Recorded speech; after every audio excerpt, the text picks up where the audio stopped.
something beyond the realm of what aliens, we understand. alternate dimensions, like multiple realities, like any of that shit. Like something beyond the realm of what we understand. It's there. Yep. Look at that, like Frankenstein's dabbing. That's awesome. Doesn't he look like he's dabbing? That's amazing.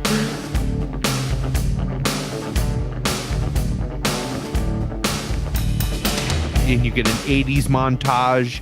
You get a Monster Squad song in the credits. You get everything that you want out of a great 80s movie on top you of get like a blonde and a white bra and panties. Yes, you get that. Oh, you totally get that. You get fucking monsters. Everybody brings their fucking A game to this movie. That's why it's so good. Hell yeah.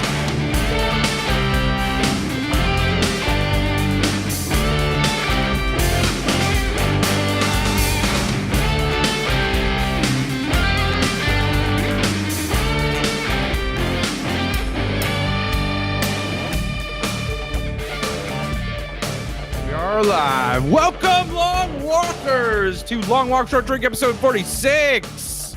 I am Palmer, podcasting with you live right now if you're watching, and not live if you're listening from Dayton, Ohio. This is Dave podcasting at you from Northfield, Minnesota. First episode of the season on the porch. Oh, there you dark go. already. This is the season of the strap shirt. This is the first strap shirt of the season. All Fucking right. A. Yeah. I'll get a makeshift Looking one good. going. Yeah. Respect. I thought about it. This is Moto. And, I'm with you guys, joining you guys from Maplewood with Tommy Maplewood. So. Welcome, Moto. It's good to have you back. It's good to be here. Thanks. Been too long. Double D's already on too.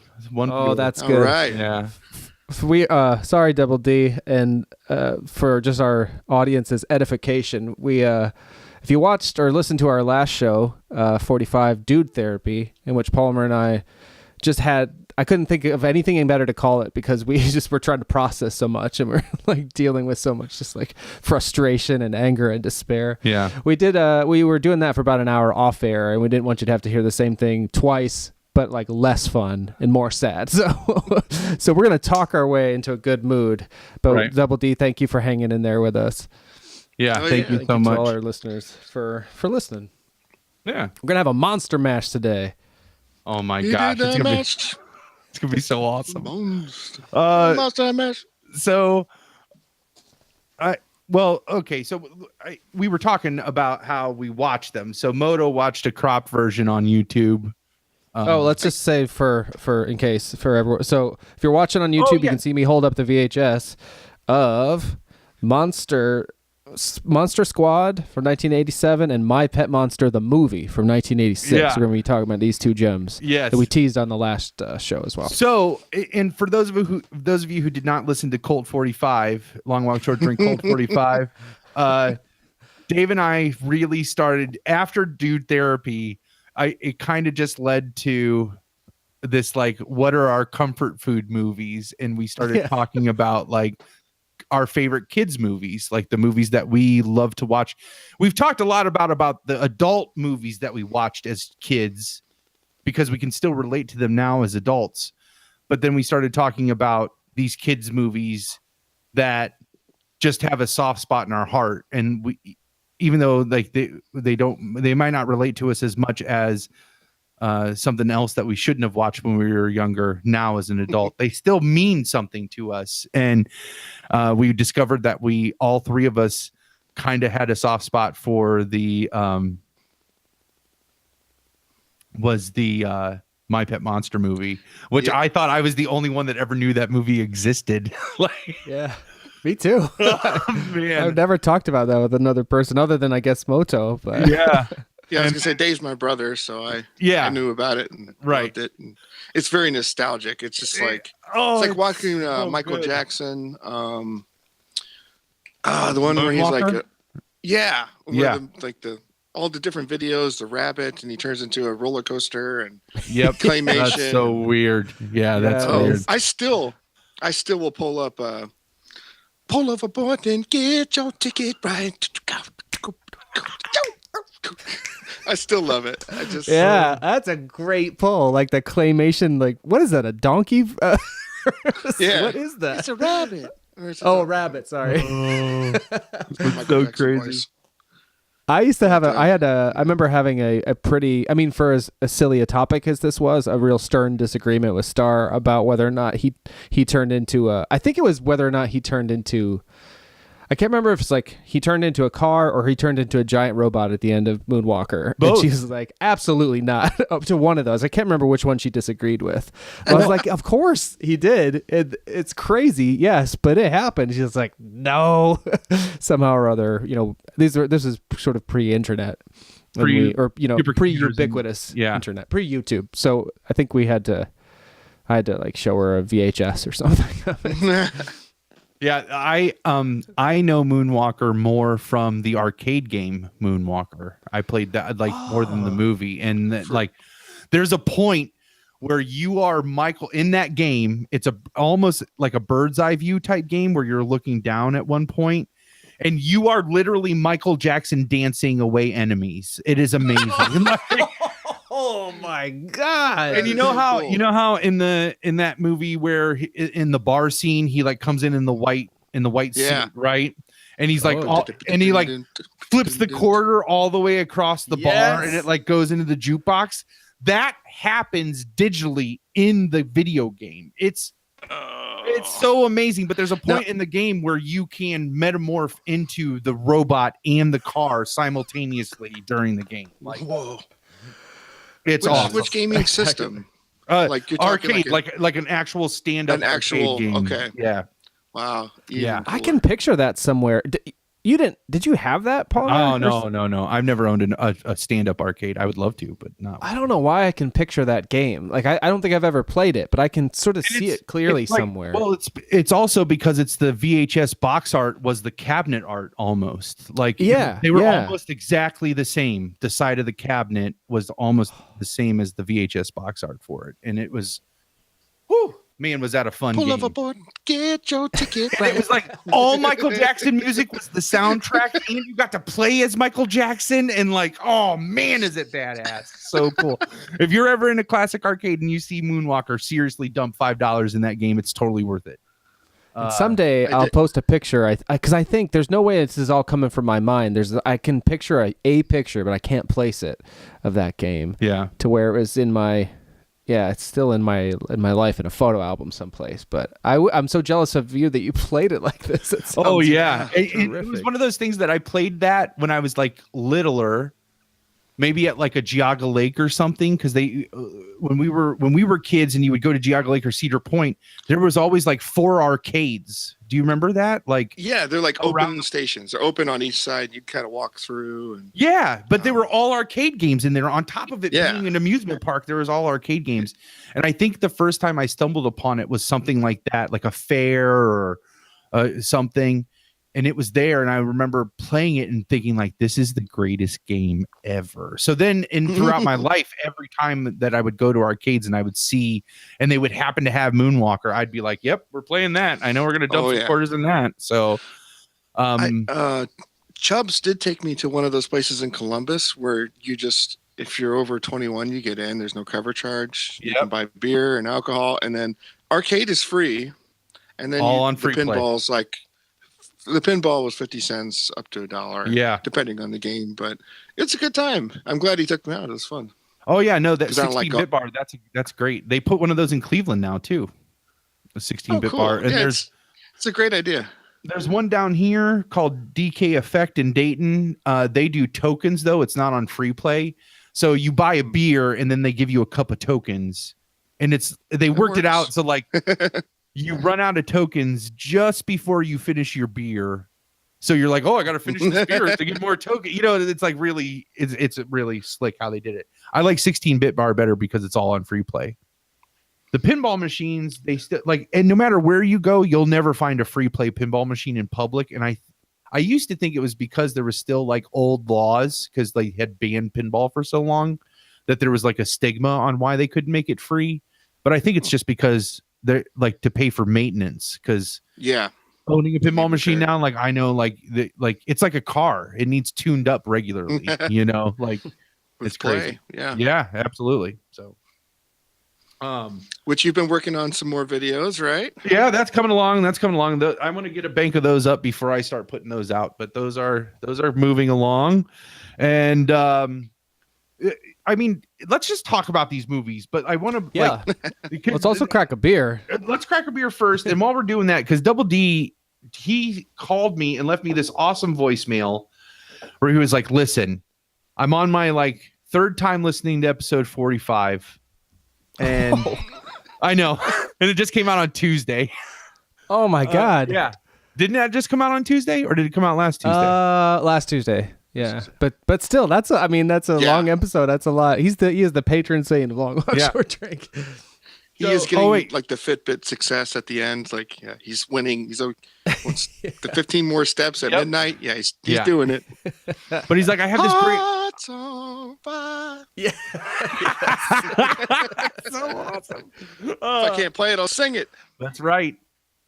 He's like, I have a great idea for this. Where if you guys are going to keep coming back to these kids movies, he's like, you should call it something like Long Walk Short Drink Remembers or something like that. And like, I like that Long Walk Short Drink Remembers. It's got a nice ring to it. But he was thinking like have an intro for it and all that stuff. Oh, okay. Yeah, that's a good idea. Because he's like, well, I don't think you're going to talk the whole episode about My Pet Monster. I'm like, I don't know. I totally could. Yeah.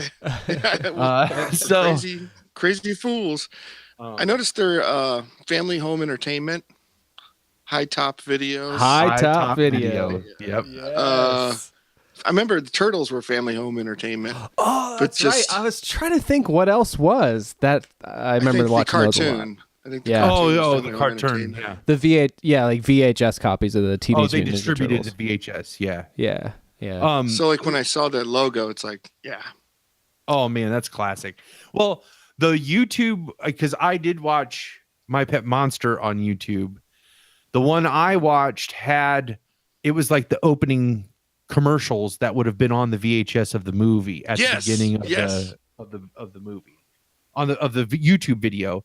So you got to see all their other products, which all of them are bizarre. Like they're all obscure and like way out there, right? Like, and Mad all Balls, and all like Mad Balls. Yeah, a Mad Balls cartoon, right? Like that was what. Yeah. Commercials. Yeah. And that came up last episode too. And then they showed the trailer for My Pet Monster at the beginning of My Pet Monster, which is weird. That's awesome. But the trailer was also only like the first. It was like they just cut the first 45 seconds of the movie, and then that was the trailer. It was so funny.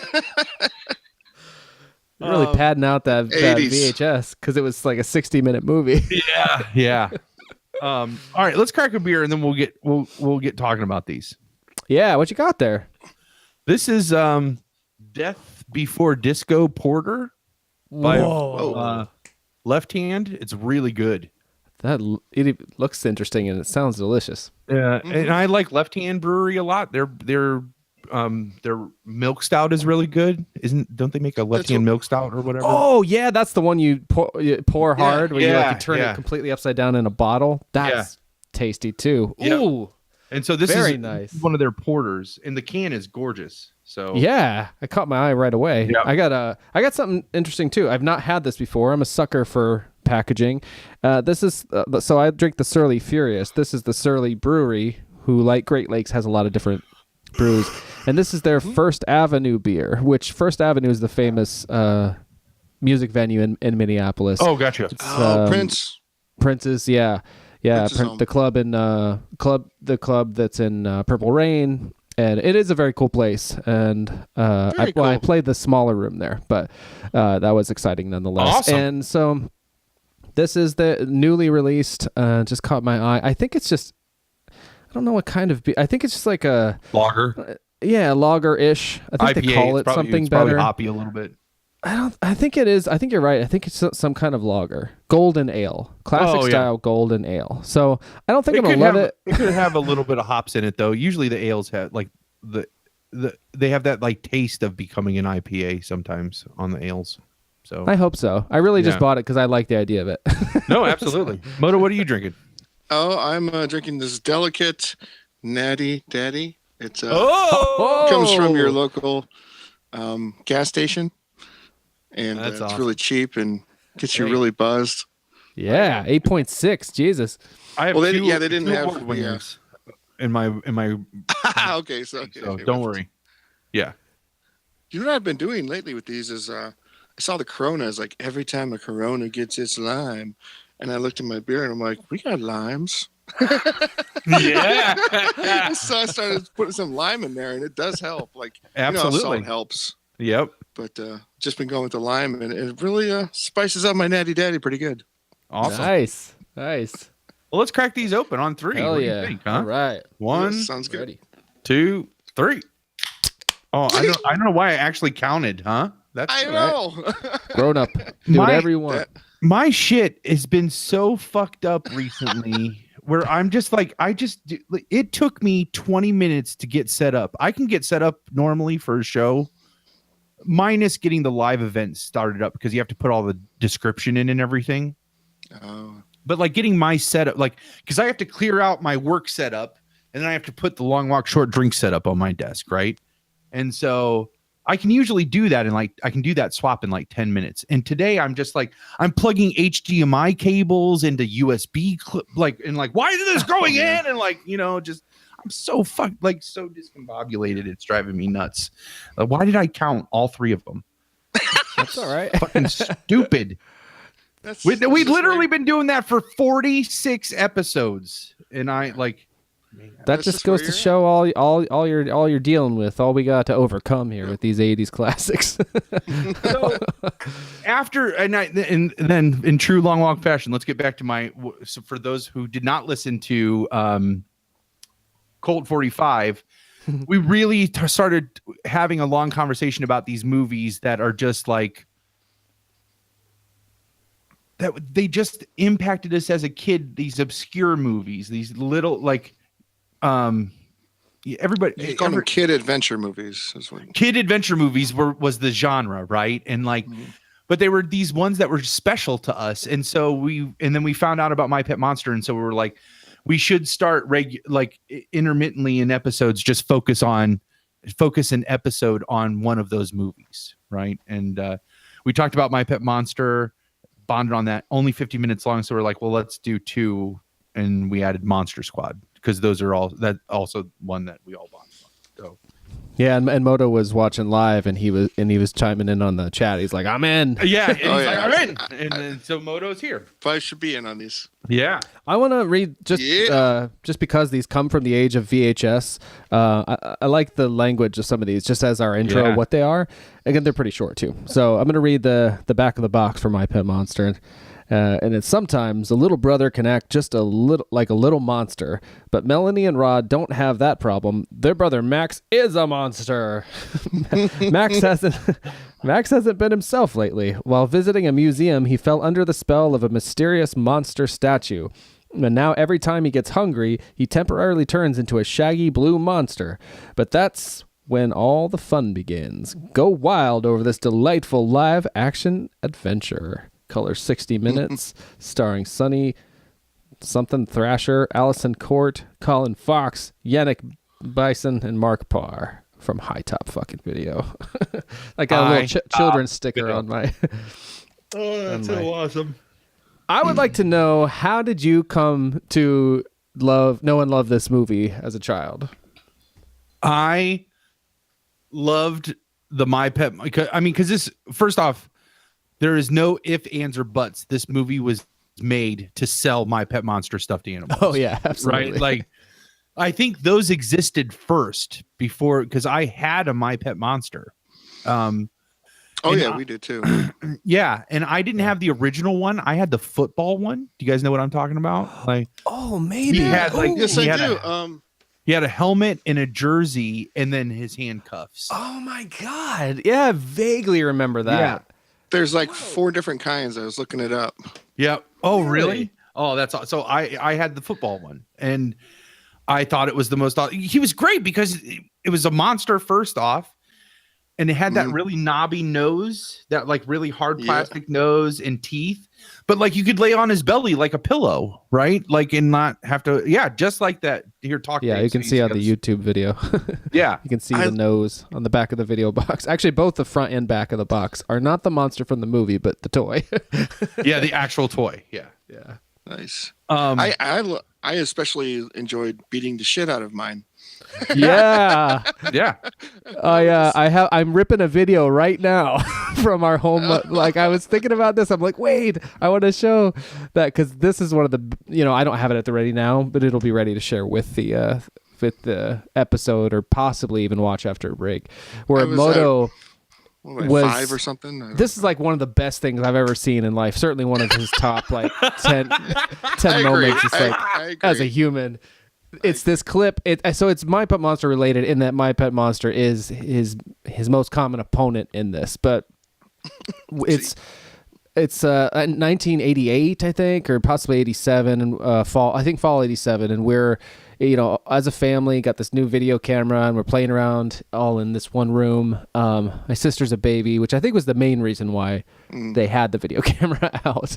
Right. But I don't know how or why, but Moto starts kind of, because we were also into Bruce Lee at this time. We're getting into Bruce Lee from TV, which listeners of the show will be very familiar with he and I. And so he starts like going after, and at this time, Moto's got like bone straight. He's like mop top hair. Look, he kind of has Bruce Lee hair in a way. Yeah. And he starts fighting My Pet Monster, making all the noises and doing the moves really well. And then once my dad points the camera at him, he starts to kind of get more serious. And he like takes his shirt off, all like Bruce Lee does, and like it throws it down and like does this little stance. And then I start helping out with like tossing him the monster to fight, and it's truly remarkable, like the conviction with which he goes after My Pet Monster. Oh, that's so awesome. At a certain point, I actually made like a little commercial. I drew something while all this was going on to decide. I decided I was making it was going to be a show. so Moto does this thing. He fights My Pet Monster for a while, and it's magic. And then they go back to filming my sister some more, and then. I think I must have talked him into let's do more of this. At this point, I've drawn a title card in color for now. We now return to Enter the Dragon. I'm just beating the shit out of My Pet Monster. More Moto fighting My Pet Monster. Oh, anyway. That's so awesome. So we'll share that somehow. You were always Dave. It's so amazing. Yeah, it's like it doesn't count. Yeah, we're not making a show. Yeah. Oh, well, like I said in the last episode, growing up, I had an affinity for these kid adventure movies, and My Pet Monster is a great example, like great illustration of all of those cliches that really sung to me as a child. Right from the get-go, the parents are completely clueless to their children's lives. Yeah. Like the mom is completely wrapped up in like her. You find out through like shakes exposition, shakes and drinks for her readers, like because she's gonna like write articles, right? And the dad's just like he's got no time for breakfast because he's got to go like read go the work paper.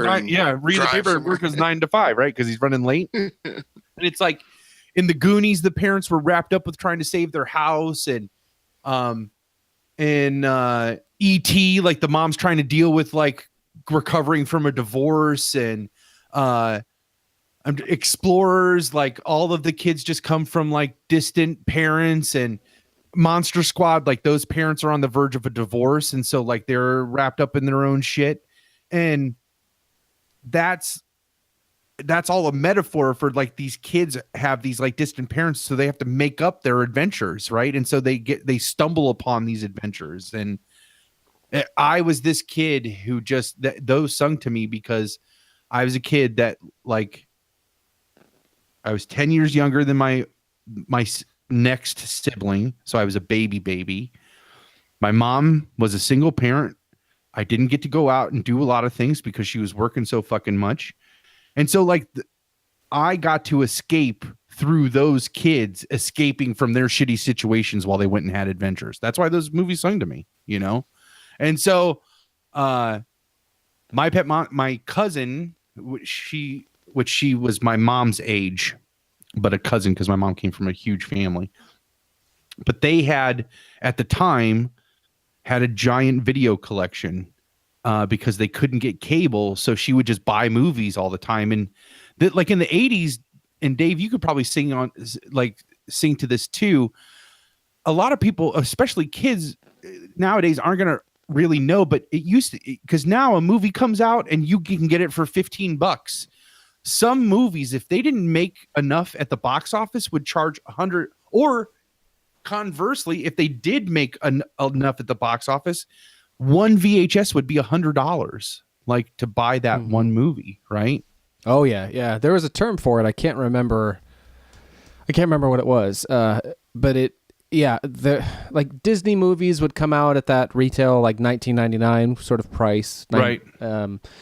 Batman was one of the rare videos, like 89 Batman, Who Framed Roger Rabbit, Home Alone. Yep. Like there's only like a handful of them. Home movie was not a term. Like that didn't come until the 90s, right? I feel no, like I mean, you could get stuff from video stores, but the video stores would pay, that like $100 or whatever. And it wasn't like you'd go into there used to be some stores like Suncoast or, oh God, I there's remember some, I when spent a lot of Ghost time. came out, like the movie Ghost with Patrick Yeah. Swayze. My mom was so obsessed with that movie that we actually went to Rolling Acres, to whatever their media store was that they I had. wish I remembered the Rolling name Acres. of it. Coconuts, maybe, or no, Coconuts. That was one of them. Yeah, No, I was across the street. That was across the street by Hills. That was across. Yep. Yeah. Oh, But no, I know oh, the story man, you're I wish talking I about. knew. It was Yeah. near the pizza shop and Foot Locker. Yeah, and Or She- not Foot Locker, she- but the other shoe store, Finish Line. but we Oh, walked. Camelot. That was it one of might them. have been But that's Camelot. not It might have been that's it. not the one though. There was one that was like it was only movies, and I cannot something matinee possibly. Anyway, We went there and she was like, "Do you guys have Ghost for sale?" Because it had just come out that week, and we had went on a Saturday, and the lady's like, "Yep, of course." She's like, "Oh, I'll take one," and she's like, "It's $100." And my mom's like, "Are you kidding me? What do you mean it's $100?" And she explained the whole thing, like how it made a lot of money at the box office, and they know they can charge that much, so they charge. That's how much we pay for it. That's how much you got to pay for it. You know? oh yeah, and that was rare, like that they would actually have those in stock at places like that because it was so prohibitively. Well, Ghost was a phenomenon. Do you remember? Like that was a huge deal. Like, so we just didn't have a lot of movies. But my cousin, because they lived in the boonies, their little country everything store would sell off their movies just because they didn't have room for them. So she would buy them, right? Like previously viewed, yeah. they had one of those where it was just like they had 4 little spindle racks to do their rentals, right? Mhm. And so every week when they would get new movies in, they just sell off whatever wasn't renting, basically. And she would go in and buy it. And she had this, it was maybe 100 VHS cassettes, That's a lot though. which is a lot. Yeah. But it was this huge collection and all kinds of stuff to choose from. But there were and so every time we would go to visit, she would say, "Okay, you can borrow a movie," and I would only ever borrow Explorers and My Pet Monster. Those were the like, and That's awesome. she like, I bet you now, if I saw her now, she'd be like, "I remember when you were a kid, all you ever wanted to watch was Explorers and My Pet Monster. Like, you wore that tape out." Yeah, I loved it, and it was great because you didn't realize how short it was, which is probably why my mom was okay with me watching it as much as I did, because it was only an hour commitment. You know, It feels quick. it feels quick. Whereas like ET is like 2.5 hours, and you're just like, "Ugh," you know. Yeah. So yeah, that's how I came to it. Wish you guys could see that. I feel like I'm on Tatooine right now, and there's 2 suns like sitting. Oh, It's nice. insane. I'll take a picture. Moto, how did you talk about how you remember coming to it as a youth? I'm not sure I remember the cartoon, but My Pet Monster was just a Oh, I don't thing, remember the and, cartoon either. I remember this live action No, thing. I never watched the cartoon. Yeah. Well, I mean, I'm just mentioning that the cartoon was out there, and I think the cartoon came first. And I might be wrong. Oh, I yeah. actually, Yeah, I I don't have know. some trivia here. The IMDb, there's only one chunk on one little trivia tidbit on the IMDb page for My Pet Monster. Yeah. And it says, contrary to popular belief, the cartoon series was based on the movie and not vice versa. Okay. Nice. So they were 'Cause gonna, the intent was they were going to do the movie to kick off the animated series. And in amidst that all happening, they decided to change the premise where the monster would come from another dimension to befriend a young boy named Max instead of the boy being. Did you watch any of it on YouTube? Now that because I saw them suggested, but I didn't click on any of them yet. For the cartoon? No, I didn't watch the cartoon. No. No. That was never a piece of my I don't have any sentimental connection to that show at all. I can't even remember it existing. Yeah, me neither. I never saw it. Turtles was better. Yeah, Turtles. I was just a little bit like Turtles was perfect for Moto's age, who is 4 years younger than me. But it was cool enough that I was like, this is all right. And even though I was like, I watched JC and stuff. Teenage Mutant Ninja Turtles. I watched the Batman animated series. That was my that was 92. Yeah, I remember that because they used to air that at night. Like when that first started, they would air that like on Fox after. When I would come home from school, starting at I think 3:00, from 3 until 5, it was like Tailspin, Rescuers Down Under, or Rescuers. No, not Rescuers. Chippendale Adventures, Tailspin, Chippendale Adventures, Darkwing Duck, and then it would end with the Batman animated series episode. Ooh. And I would do that every day after school. I would watch that 2 hours of cartoons every day after school.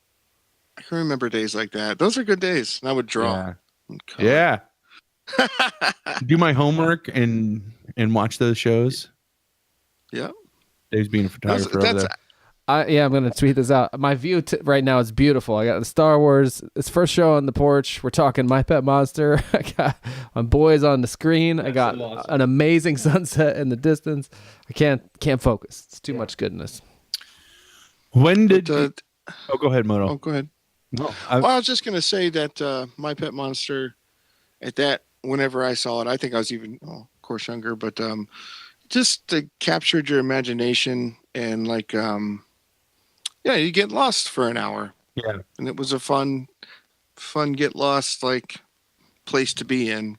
And I have to admit, even at 38 and watching that, and it's horrendously cheesy. I mean, like the villains, the villains want to kidnap a dog to win the dog show award money. Like that's their big plot, you know. But like Rod's always just trying to get laid. Yeah, right. And, by walking the dog, like I'm gonna walk this girl's dog, and that's gonna get in her pants, you know, and like. And then Max is just trying to eat a sandwich. That Dagwood sandwich. That like, I wanted him to do the Scooby-Doo thing where they like tie the string around it and go whoop, and then it compresses down into a normal size sandwich, and they eat it in one bite. Yeah. That was monumental. And then how about when he comes the first time that they show Max, he's like struggling to get into his shirt, and I'm like, how fucking old is this kid? He can't put on a goddamn shirt. Like his mom has to save him from his shirt, but she's gonna let him walk to school by himself. Come on. Well, yeah, Melanie. Melanie will lead the way. That's true. That is very true. I think Melanie might be my first love. Like I was too young to like, have for it to be like prurient or anything, but I was like, I was all about Melanie, a fucking yellow sweater, and she had everything figured out. Oh, yeah. Exactly. She was on it. She was smart. And then she was the one that says, no, you're not going to eat a sandwich. We need the monster. Yeah. Yeah. Kid, eat a sandwich. I know that's one of the things I loved about it then. And then I could, I had a slightly different experience now. But like, what do you guys remember loving about it then? Like, was it just like, oh, it's cool as a monster and having adventures, or a kid who's a monster? When it got into the dog storyline, it felt even weirder than cheesy, but it did start off strong. Yeah. And maybe the transformation part, a little bit of that lure felt there. Even though it was Snyder but there was that transformation and that lure of where the monster came from, and I don't know, maybe the graphics were good at the time. I don't know. Well, that is the definite. I mean, especially when you're a kid, you're not going to notice that kind of stuff. Yeah. I remember these kids doing stuff that growing. I mean, we all grew up in Rittman, so these kids are doing stuff that we never got, like going to museums and like cruising, all that stuff. It just felt like a completely different world. That's another piece that's appealing to it. And yeah, man, turning into a fucking monster and being able to like knock down doors at your will, that would be tits. That's awesome. Yeah, like That's right. Yeah. I love the line where she's like, oh man, you gotta sit, and he's like, yeah, I'm getting pretty good at doors. Like, yeah, that one. And when he lifts the car at the end, the Jeep. Oh yeah. He's holding the Jeep up. Like, that was badass. It was that was really cool. That's right. Yeah. It's so awesome. I mean, there's just the villain so the older brother and the villain, the professor villain. Yeah. Snyder. Yeah. Yeah, those were the only two people that I've seen in other things that I could recognize. Oh, you've seen the older brother in something? He looks like he's Luke Perry's older brother. He looks like, I mean, Luke Perry vibe. He looks like an 80s high school villain. That's who he looks like, right? Oh yeah, That's like Mick or something from. Yeah. He's like a nicer Mick from Teen Wolf. Yeah, and then they put him in a Jeep. Yep. Yeah. Shit. Yeah. But and then the Snyder is the only. So I looked up because I'm like, I know I've seen him in other things. He's fantastic. First off, he makes that. Oh, he's movie. perfect. Yeah. Oh yeah. Yeah. When he's like bitching in front of the kids about having to give a tour like to the kid, like it's so awesome. And then like he does this little hop when he gets into the restricted area where he and like hops over it, and I'm just like, this guy is fucking genius. Like, and he also reminds me, thinking about it now, the principal from Ferris Bueller, how he's going after the kids and he's going to get them, and I'll get them this time, and they keep tripping over, whatever, and the dogs, and just bumbling. He's just a bumbling idiot, pretty much. Like, I'll get you, kids. Yep. He's the guy. The only other thing, the first thing that when I brought up his IMDb was he's the guy in Tommy Boy where he it's the first sale that Chris Farley makes where holy shit. He's like talking. He's like, yeah, but you don't put the warranty on the box. That guy, like, it's not on the box. Oh, that even sounds like him. Yeah. And then later in the movie, she's like, look at this Yahoo. He's like, oh yeah, I brought my brake pads from him. And that's the guy. So that is cool. Every scene he was in, I was just like gobbling it up because it's just so perfectly like he has to know that he's in this shitty straight to video I'm just here to sell toys movie, right? Oh yeah. And he's having fun with it. Still nails it, like just runs with it. Like every other adult in that movie is phoning it in. Just not him. He's just like, nope, this is my. Oh no, I'm getting a fucking Oscar out of this. My Pet Monster movie. Like, oh, is it so good? And I think people, looking back, I don't know. I have high regard for it. Yeah, I have high regard for the movie. Like, maybe they thought it was just going to sell dolls, but I still hold it in high regard. Or like, I think it was better than what they anticipated it would be, maybe. But I think you're 100% right, Moto. I think they didn't expect it to be that good. It was a cash grab for them. I did not think that they expected 30 years later, three grown-up dudes, they're like reminiscing about how awesome this movie was to them as a child. So I totally agree. Was it good? And, I think among like I think I was I don't know I some of this I'll save for Monster Squad, but I'm not super sure where my interest in like monsters started. But it started as a kid around this time, maybe with Thriller a little bit beforehand. That's all I can think. Because I actually anyway, well I'll save that. But I was already into. Oh, you know what? No, maybe I was already into Universal Monsters at this time, because one of the reasons that this movie stayed with me all these years, it comes from Snyder. So I was, obsessed with Melanie. We had the My Pet Monster toy, which was fun, and Moto beat it up and all that, and kicked the shit out of it. And we just got that video camera, so I started making these movies. Which the first one was and most of them were. I did 2 versions of Frankenstein, 2 versions of Dr. Jekyll and Mr. Hyde, and 2 versions of La Bamba in 1988. It's a good year. Yeah. Oh yeah, 30 years ago. 30 years ago. In fact, I'll set up a page. Actually, you don't need a page. If you go to Vimeo.com/DOL Records, I think is right. You can see all of this. Awesome. And while you're there, go to twitter.com and subscribe at LWSD Pod. Search LWS or Long Walk Short Drink on your favorite podcasting apps to subscribe.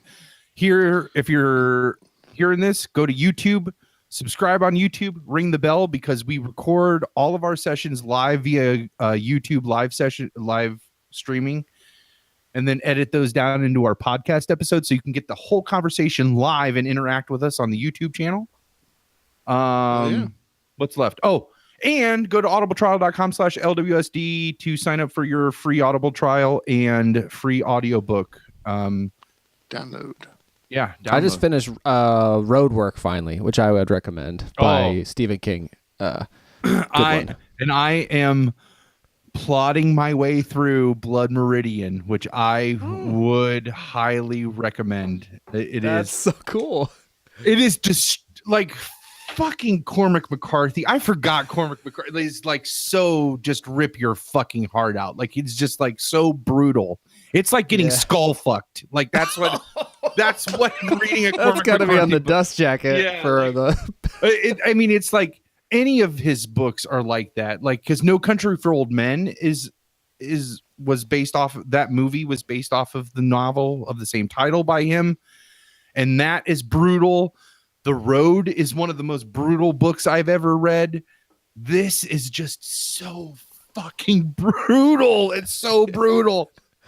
But that guy does read it really well. I know. I actually have not read or listened to any other Cormac McCarthy. This is the only one, and I listened to it based on a recommendation I heard, and it was very inspiring and disturbing. And I have no idea what happens in that story, but like it's so. I mean, I rich. That sticks in my head because you and Pumps both said that. Like you didn't get the story at all, but it just sounded so awesome and beautiful. I'm piecing it together and get what's going on. And I'm sure you guys did too. I mean, I'm sure you. I don't think I did. I mean, like I remember Toadvine and the Kid, but mostly because I wrote that down as a possible song title. But that Moto might get a kick out of this. But my song French New Year, Moto, All We Have Is Blood and Time, I took from this. It's kind of adapted from the opening, like they call it an epigraph for that book, and it said something about I can't remember, but the end of the quote that opens Blood Meridian. That's from something else. And it's one of those things. Is they fearing only blood and time? It was something like that. Oh, but there was a lot of the language that I was excited about that made it into some of those songs in Graveyard and stuff. It's such a fucking creepy book. It's very poetic. Just like super poetic. Yeah, and brutal as fuck. I've even taken inspiration from like Science Channel documentaries talking about things. They were talking about the Earth mantle and how the plates were sinking below, and somehow I got inspiration for lyrics from that. But I love the Blood and Time from French New Year off the Furious Light. Yeah, produced by Moto himself. Yeah, find it on. Thank you. I'm fond of it as well. It's on everywhere you can find albums. Most places anyway. But okay. Oh, we were talking. Yeah, so definitely go to audibletrial.com/LWSD. Yep. And get Blood Meridian. Do yourselves a favor. Let's do Get the long Universal Monsters. And yeah, let's do a quick synopsis of My Pet Monsters, just so people know what we're talking about, and then good idea. And then we'll. I want to give my Snyder story before we move on from it. But, please. No, and actually, maybe we did the teaser from the box story, but from the box art. But Palmer's great at synopsizing things in terms of like what happens in this movie. Well, do you want to do your Snyder thing, or you want to do the synopsis first? No, you do the synopsis quick, because I think my Snyder thing will come from a pivotal point. Here's the gist of the movie. It's only 50 minutes long, and 5 to 10 minutes of that is commercials at the beginning. So, kids go to a museum. There's a doctor researcher there who's giving their tour and tells them about these statues that he erected from ancient civilization that supposedly have the power to turn whoever stands before them into a monster. And nobody believes him, and he's all jaded, and everybody leaves. Well, up to that point, the kid's just been running, trying to get to that point. So he hasn't been able to eat. So he's super hungry. And while he's standing in front of the statue, his stomach growls, and the statue turns him into a monster. And so then the guy hit an apple out of his hand, which crossed the line, which made him cross the line to get the apple. Yeah, and that dickhead kid. Yeah, which is almost biblical. Wow. Yeah, and he like kneels, and he kneels too. That's the other thing too. Like he's humble in front of the statue to pick up the apple, and then that turns him into the monster. Right? Look at all these nuances that they probably didn't even. Yeah. Like wow. I bet the writers will be pleased as punch to hear this, because they're like, "Oh my God, somebody understands." They got it. Yeah. Like so, it turns him into a monster. Instantly the guy, so they go to talk the sister, who is like the mother basically of this kid, because his parents are inept. I love Melanie says, like at the beginning, I wrote it down. She's like, "Come on, Max, this isn't a problem for Dad." Right. Which is just like getting his shirt on. It's not a problem for you either, Melanie. It's a problem for your fucking parents. Like they should deal with it. Like, so that researcher instantly tries to like kidnap him because he wants to keep him for research. So he uses his monster skills to get away. And the sister comes up with this idea of imagine all the good you could do with your monster powers. And the subplot then is that the brother's trying to get in the pants of the rich girl by walking her show dog the day of or the day before the big dog show. The dog win money off of, and yeah. The dog sees the kid as the monster, and it loses his like poodle perm. Yeah, so the brother says, "I'm going to go get his hair redone, and it'll be fine." Oh no, the girlfriend demanded. Oh yeah, it was $250. Yeah, it pushed the limit of what is acceptable to spend. Yeah, it does. Well, he's not a grown up yet. He's not, if he would have been our age, $250 would have been like, yes, that's fine. Yeah, I'll pay that. Oh, I understand. When I was 16, I was like, that's a lot of money. Yeah, when I was 16 years old, $250. Dog cut. Yeah, for a dog haircut, no. Yeah. So they try to go to a cheap place to get the dog cut, and then that place happens to be run by two villains. Who are trying, whose big plan is to find a dog to win the dog show so they can win the money. And you're not going to believe who just walked through the door. Well, you did. Not me, the front door, not this door. Yeah, I love their little accent. Yeah.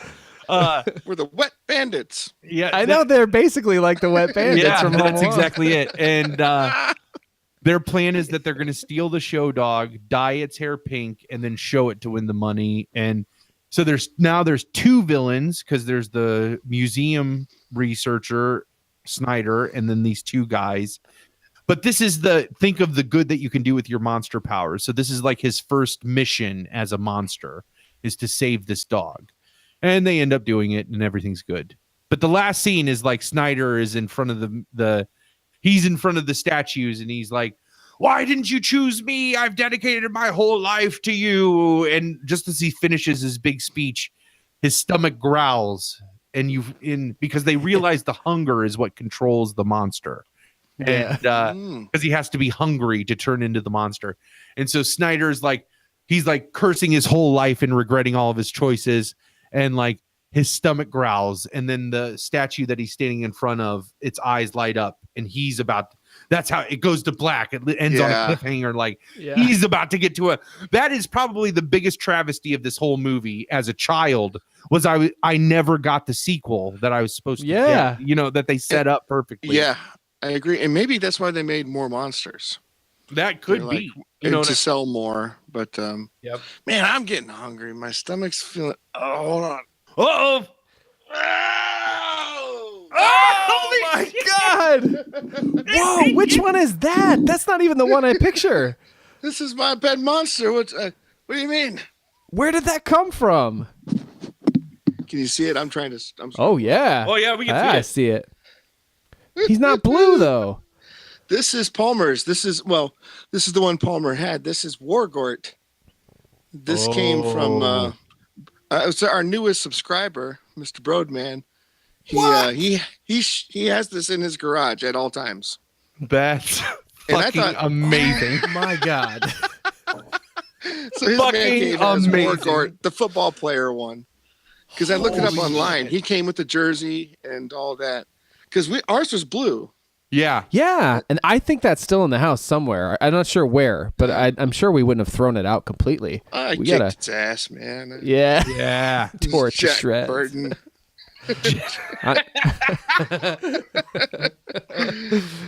That is how I think that started. Anyways. I think we were playing Big Trouble in Little China in the corner, and it evolved into Bruce Lee fighting my pet monsters. That's funny you say that. We're playing Big Trouble in Little China using like Universal monster figures and Bruce Lee and Karate Kid action figures. Anyway, I can't believe. Jesus, beep that. I can't believe Moto is holding a fucking My Pet Monster right now. Like, I'm like, it's like you guys are buddies. It's like Shamrock right there is sitting next to you. You need a drink, buddy? Yeah. We've been hanging out since the 80s. Yeah. Like, holy shit. So that is so awesome. he drinks me under the table. Yeah. Isn't that funny? But this is your Wargort. This is the one you had, isn't it?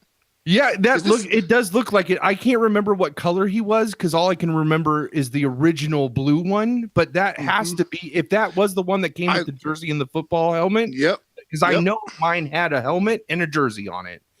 I looked it up online and I only saw one with a jersey, but some people want like $100, and whatever. Yeah, no way. My favorite thing was the handcuffs. I used to walk around with the handcuffs all the time and just be like, that's what he said. All the time. Yeah, all the time. So that's fun too because you could play Hulk with that, like the Incredible Hulk. I used to do that. I did think of that. So our newest YouTube subscriber helped us get this here. So wow, thanks, awesome. Broadman, for thank you, Broadman. Thank you so much. Yes, and thank you for subscribing. Please subscribe. We're trying to get to that 100 subscribers so that we can get our unique URL. Yeah, that's what I was trying to explain to him, and I think he signed on a little bit today, and he says he listens a little bit at work, and when he has a certain type of work to do. But very good. That's great. So cool. Nice to know that people are enjoying it. I know. Moto told me he created an account for our mom to help us. If all of our listeners could just do that, just create some dummy accounts. Yeah, because she's not watching YouTube. But no, if all of our subscribers signed up their moms, we'd still only have 80 subscribers.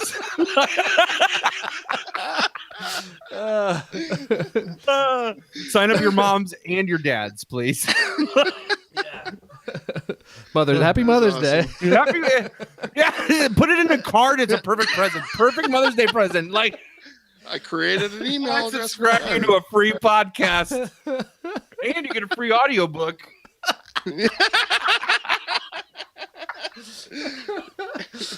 And audibletrial.com/LWSD.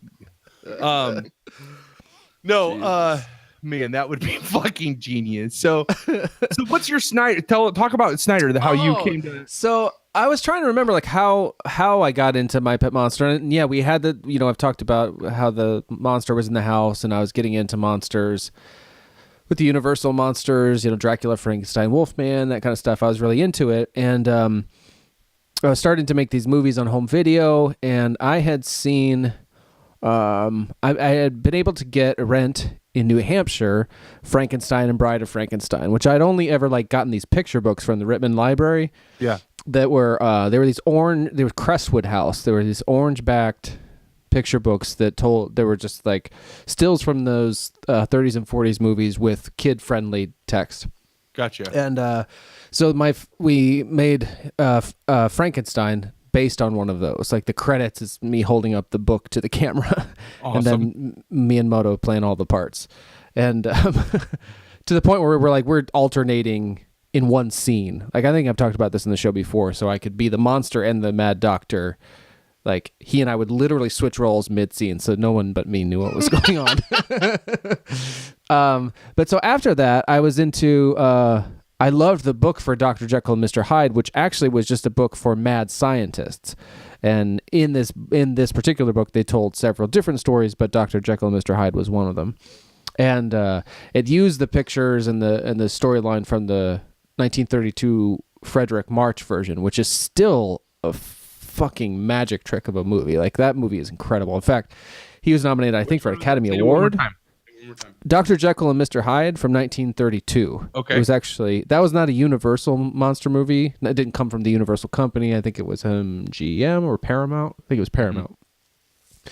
Anyway, that movie's incredible, and the transformation scene in that is unreal. And actually, it's rather mature in some ways too, because I think it was right around when the code was starting to demand certain censorships that hadn't quite happened yet.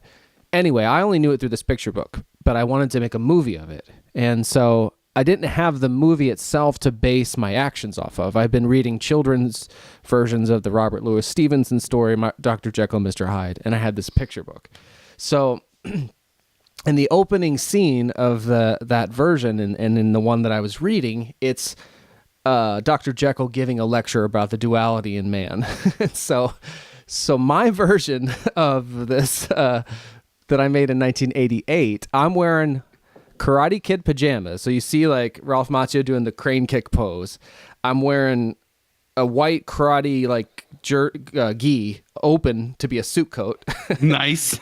And I'm lecturing no one on nothing. But what I'm actually saying, well, I think I'm saying stuff that has to do with like it is possible for, the soul of man to be separated or something.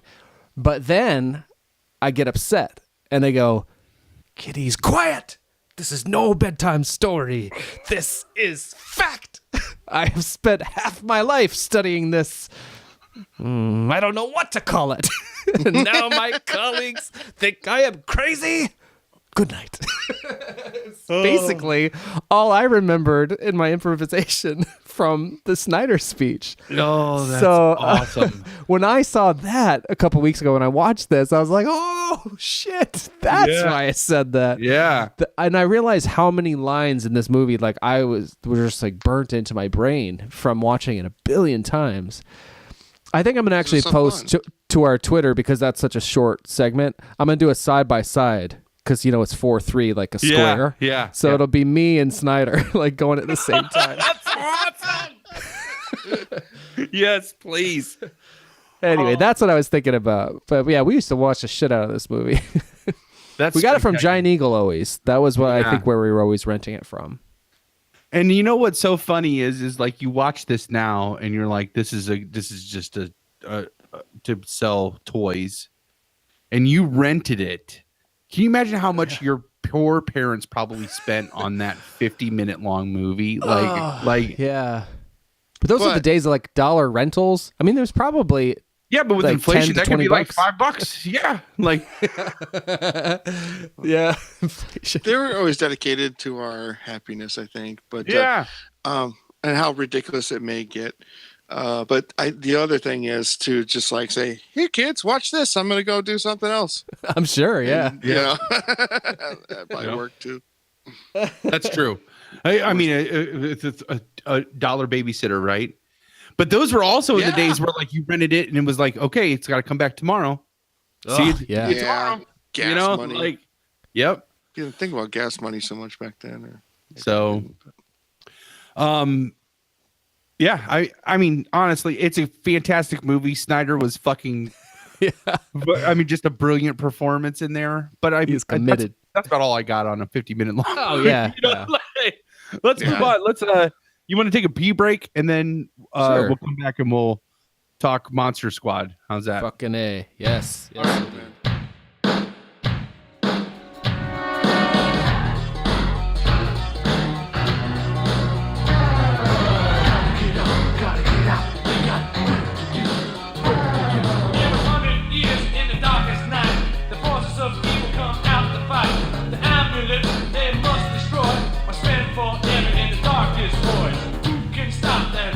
Who will stand up for the right? From the mouth of babes comes dynamite. The Monster Squad gonna groove tonight. First came Dracula, now the Wolfman too. Mummy and the creature from the Black Lagoon. We need silver bullets, we need wooden stakes. Normal stuff won't stop because they live on hate. Speak some magic words from a virgin's lips. Maybe that'll shake him, make him slip and trip. There's no turning back, gotta fight the fight. Yeah, the Monster Squad gonna jam tonight. Monster Squad. We're the Monster Squad, and the forces of evil better run and hide. Monster Squad, we're the Monster Squad, and the forces of evil. Let's beware of the Monster Squad. Did you click that link that I put in the chat there? Not yet. I wasn't sure if I should wait. That's Should I just click it? well, it's a more in-depth look at the Crestwood Monster series. It's a whole article reviewing those books you just talked about. Oh my God. That's fantastic. Oh, And they have pictures of them. And they yes. Oh, that's beautiful. Oh, and it's the Frankenstein one that they lead with. I actually found this on eBay as a soft cover, but I was like, I have to have it. I used to get these all the time. In fact, that one I was talking about with the Dr. Jekyll and Mr. Hyde, I have a specific memory of being at Mike Smeltzer's house. Who was the guy in Mike? Do you remember who that was? He moved away. That Or name too sounds old. familiar. Yeah. He was a jock, so I was like one of those names you hear. But he was like one of my two friends, him and Steve Thompson, when I was in like kindergarten and first grade. Yeah. And I remember being over at his house, and the Frank and Drac I've talked about, I think, in this show. That was the midnight matinee show that had Frankenstein's monster and Dracula as the kind of big Chuck and Little John that would introduce movies, and it was always monster movies. And in February of 1988, they did Frankenstein, like all 4 Frankenstein movies in sequence. And then in March they did the Wolfman movies, and I watched those endlessly, and I've been trying to kind of reclaim them on the internet now because my tape's molded. But I was at Mike Smeltzer's, and The Bride of Frankenstein was on, and we were eating Cheetos. And this started at 11:30, I remember. Yeah. Or maybe it was 10. I can't remember, but it was late. It was too late for like kids our age. And I remember like somebody, I don't know if it was me or whoever, like smudged that book like with the Cheetos on the picture of I think it was John Barrymore's Dr. Jekyll, or sorry, his Mr. Hyde, which is fucked up looking to this day. That's from the 20s. And I used to get that book all the time and see the smudge. And I feel like when I was, moved back from North Carolina and just like getting divorced and so starting my life again, I went to the Rittman Library and got it, and it still was there with the smudge. Oh, that's so awesome. It's like I made that when I was, Yeah. 9. I'm surprised they still had those to check out. Like, I feel like they were dwindling. Yeah. And I might even be making up that they had that one in particular, but I think they might have. And yeah, so that's just such a great article. I'm going to look into this more. And yeah. But that's great that they feature the Frankenstein one, because that was the one I got the most. And that's the one I found to purchase. Yeah, I loved that series. Oh, look at all those titles. Yes, yes. Where'd you find that? I just searched Crestwood monster books, and this was the first thing that came up. Oh, look at that. Like Frankenstein's dabbing. That's awesome. He looks like... On the cover, you mean? Yeah. Doesn't he look like he's dabbing? He's getting, amazing. or that he's about to dab. He's like mid dab. Like, just I gotta learn how to share my screen for this. Okay. Your entire screen. Share it. All right. So watch this on YouTube if you're listening to this as a podcast and see Frankenstein dabbing. I could totally see it. Oh, it kills me to this day that that's Lon Chaney Jr., not Boris Karloff. Yeah. It's so unacceptable. Because it's telling the Karloff version. Oh, I think it must have been cheaper. That's all I can think of. Yeah. To this, like right now, I'm reading this beautiful 200th anniversary commemorative annotated edition, and it's got like fucking Glenn Strange from like, never mind. Nobody knows what I'm talking about, but it bothers me. Oh, did you get your Mary Shelley notebook thing yet? When does that I did, come? yeah. I got it. It's beautiful. I did record an unboxing type video for it. Yeah. And I just haven't done anything with it because we with the pinball, and then I had the cyborg one, which the cyborg one wasn't all that exciting. Like I almost didn't do anything with it, but then I had tweeted about it, and I was like, all right. I talked about like I don't know. So I just did it quick over the weekend. And Shout Factory retweeted it, man. Shout Factory retweeted it. So that was fun. And then they were like, hey, you gotta watch for the red. But then they responded too, like, we don't always ship 2 weeks early. But what's amazing there is they would have had to have watched it. You a poster, David. Yeah. I couldn't believe they contained a poster because you guys joked about the posters way back in the day, like how they knew David Allman because he's going to get every JCVD poster. Right. And then they include a poster. How cool. That was awesome. Over the top. Yeah. So I did do it. I threw it together for that purpose, just so that there was something. And then it was funny that they picked it up and watched it, I guess, and commented on it. Yeah. Love those Shout Factory folks. But yeah, so I will put together the Frankenstein unboxing thing for that manuscript. I was really hoping that, and I think it's still possible that, remember we were talking about that theatrical thing that they put in, that they filmed it and put it in theaters that stars Benedict Cumberbatch. And Johnny. Oh, sorry, John. What's your name? Sick boy from Trainspotting. Oh yeah. Fuck. I can't think of his name.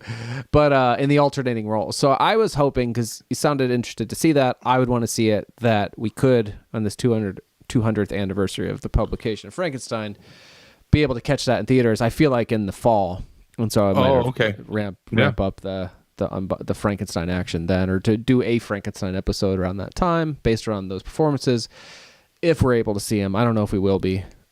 Is it beautiful at least? Like, is it everything that you wanted it to be? Yeah. It really is. It's gorgeous. It's worth the investment. Yeah. Yeah. It's oh man, it looks spectacular. Like I have this beautiful. It's a beautiful volume. Like it's sort of perfect on the outside, and it's Ian Curtis's journals and lyric notes or not his journals. It's his lyric notes and stuff from Joy Division, the singer who killed himself, and in like 1980. But that looks great from the outside, and it's great the content. But when you open it, you see the edges of the pages and stuff like that. It just looks like scanned material, kind of with a border around it. Whereas I can't think of the company. Kurt Cobain's journals are like that too. The book of his journals, when you open it, it's like might be the case. You can see it's from a spiral notebook. Like you can see the spirals even in the binding of in the photograph that's taken of the page. But it's not like an actual spiral notebook in this presentation. Right. Oh, yeah. Right. It's a bound book, but when you open it, you can see that they just took a picture of a spiral notebook and put it on. And that's better than not having those things, but so like the presentation of the Frankenstein manuscript goes further in that. I have seen that kind of presentation of a few of those pages, but this all looks like it was written on the page you're looking at. There's awesome. None of that. It's beautiful. The Darkness on the Edge of Town Bruce Springsteen box set is like that too. It's like a replica of his notebook, but it is in itself a spiral bound notebook. That's awesome. Yeah. Pearl Jam has some cool stuff like that. So I'm gonna get some cool shit in the mail today. When I was doing all those late night edit sessions for work, like at one point I went down a rabbit hole, and I found and ordered a DVD of the movie Judgment Night from 1992. Does that ring a bell? That's Emilio Estevez in that, right? Yeah. It's like Emilio That's like Estevez. they're gonna go out and go see a fight or something, or go see a sports thing. Something. And they end up pissing off the wrong people that end up hunting them then in the city all night long. The trailer was crazy. Yeah, they're like they're like us, like doughy suburban guys, right? And they go into the city for this thing. That's and right. yeah. Yeah, that's great that you remember that. It's like Cuba Gooding Jr., which I think at the time was why I watched it. I just seen Boys in the Hood. I was watching any Cuba Gooding Jr. and get my hands on. Emilio Estevez is in it. Stephen Dorff and Dennis Leary, and maybe one other guy, but it's pretty much that. Who's the villain in that? Is it Dennis Leary? It is Dennis Leary, yeah. Who was kind of new on the scene at the time, at least in movies. And anyway, that's off topic, but I was sometimes just randomly order things like that. This week I ordered just a ton of tools. I literally built a toolbox of pinball tools, like stuff that I need to work on pinballs. So that's awesome. Yeah. That's so funny. You're always building tables or boxes. It's like you're building the thing to hold the thing, which is great. It's like an extra step of the journey. I realized that this was an epiphany recently. I love kits. I love like that, and I'm saying that like is the British use of that word, where it's like where they're like, what's your kit? And that means it's like what's your collection of tools, or another term that gets used that I like a lot is like your EDC, your everyday carry. What do you carry with you at all times, right? And that's your kit of stuff. My cake box is like a big kit. Moto, you've seen that. It's right? A good kit. Yeah, like you know how to use it. Yeah, and it's like all of my stuff in there, and then so I made a pinball one of those this awesome. Week, but it was just like ordering tools to throw in there, like solder a desoldering sucker and clippers and wires and crimpers, and then things parts to make your life easier. Yes. I've been watching a lot of. I've decided to go with the Palmer's Pinball Adventure. I'm definitely not going to go from a tutorial because there's just the pinball community is so big, and there's so many people that have been in it since the 70s still that are like giving their insights. It would be silly for me to be like, and this is how you fix this. So I'm going to definitely go more from the angle of these are what I use. These are the resources that I use to do this one thing. And your adventure. In my adventure process. Because halfway through you might run into something you didn't see coming. And it's like, guess what, guys? Awesome, right? So here's where we're at now. Exactly. That's exactly it. I recently traded my Independence Day pinball machine that was pristine. It was you showed Double D and I that, and man, that was a lot of work. Yeah, that's what I remember. But it's beautiful. Thinking. It's like, but I traded that for I up traded actually. I got a more expensive pinball machine with that just needs some work, and so now I'm working on two pinball machines. I'm working on the Space Invaders, and the Getaway is the new one I got. So. Awesome. Which it's like the Kim Basinger Alec Baldwin movie. Actually, you drive like the whole point that it's a car theme. So like there's a supercharger on the table, which is awesome. And it looks like a supercharger from a car. But when you shoot the pinball up into that and it's activated, the supercharger, like it uses magnets to speed the ball around this track. So it just goes like super fast. It's really awesome. That's cool. All right. So look for that coming up once I start Palmer's Pinball Adventures, whenever that happens to be. I mean, I got all the videos shot on my phone. I should just start editing them together on my phone because would be convenient, I guess.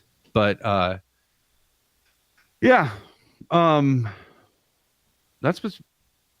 about it. Wanted to talk Monster Squad. How about that? Monster Squad, hell yeah! How'd you come to this one? I think this was one of those because this came out like right after the Goonies, right? Like, what year is Goonie? I don't know off the top of my head. I feel like either. 86. This was 87, and I know. So, I feel like this movie was a response. In hindsight, now as a grown-up, 85 was Goonies.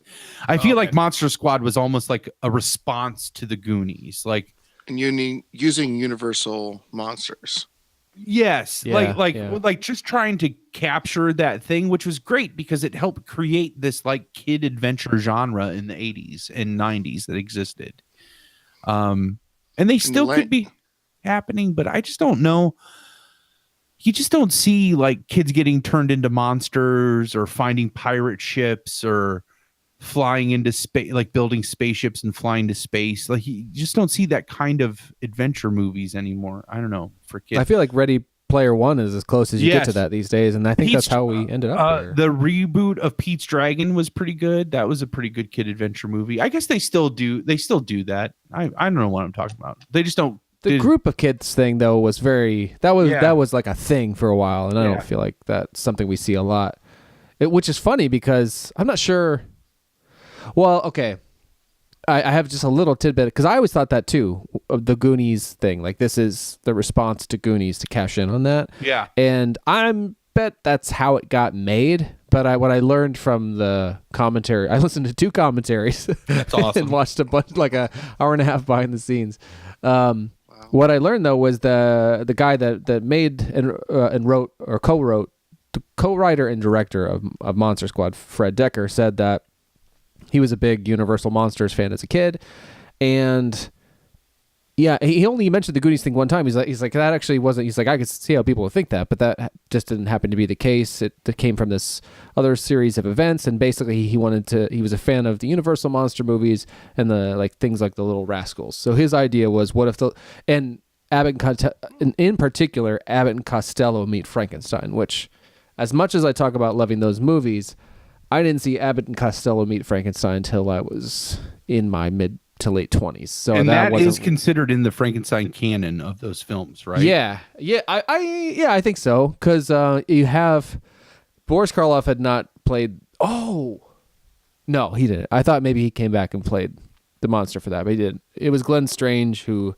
had been playing him since like the late 40s, who was just a stuntman. Whatever. I don't have a lot of love for Glenn Strange, but somebody had to do it.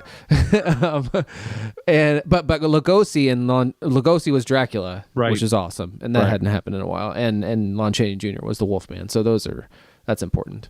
And I did see it in my late 20s, and it is delightful, and it's considered to be an especially good example of horror comedy.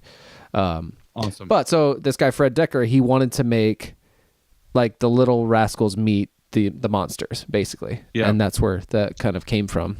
That's a cool idea. But so it is a great idea, and I'm glad that you found that out, because it helps, like, it makes the Monster Squad a little more. I mean, I love the Monster Squad, don't get me wrong. I never considered it a ripoff of the Goonies or anything like that. Just like you said, it's probably what helped motivate getting it made, like at an executive level, like in a studio. Like Goonies with the monsters. But I think that I'm glad that it came from a much purer place than just like, I mean, because especially in the 80s, I mean, we talk about Canon Films all the time. It would have been nothing for Canon Films to be like, hey, look at the Goonies, let's make something like that. You know what absolutely, you know what I mean? So I'm glad that it comes from a purer place than them just trying to cash in on something, Yeah, but as a Goonies kid, so you saw this like a couple years later, and you're like, oh, this will be like the Goonies. Yeah, I mean, all of these movies came to me through 3 ways, probably. So my cousin, if I would borrow something from her, HBO, because we had HBO, that was like the one premium channel we had, and like, I mean, that's how I know Canon Films, because it was like HBO would just buy, because I'm sure they sold broadcast distribution to their movies for like nothing. You know what I mean? So like HBO was just like, yeah, we'll buy it. Like, I remember you could set a watch. You knew it was summertime when Breakin' 2 Electric Boogaloo came on HBO. You know what I mean? Like, because they played that in the summertime. So you see all those things, and then the third way would be like you guys, where it was like, all right, what movie do you want to rent? And I saw so many movies like that where it was just like, my mom was like, you can rent one movie. What do you want to rent? Okay.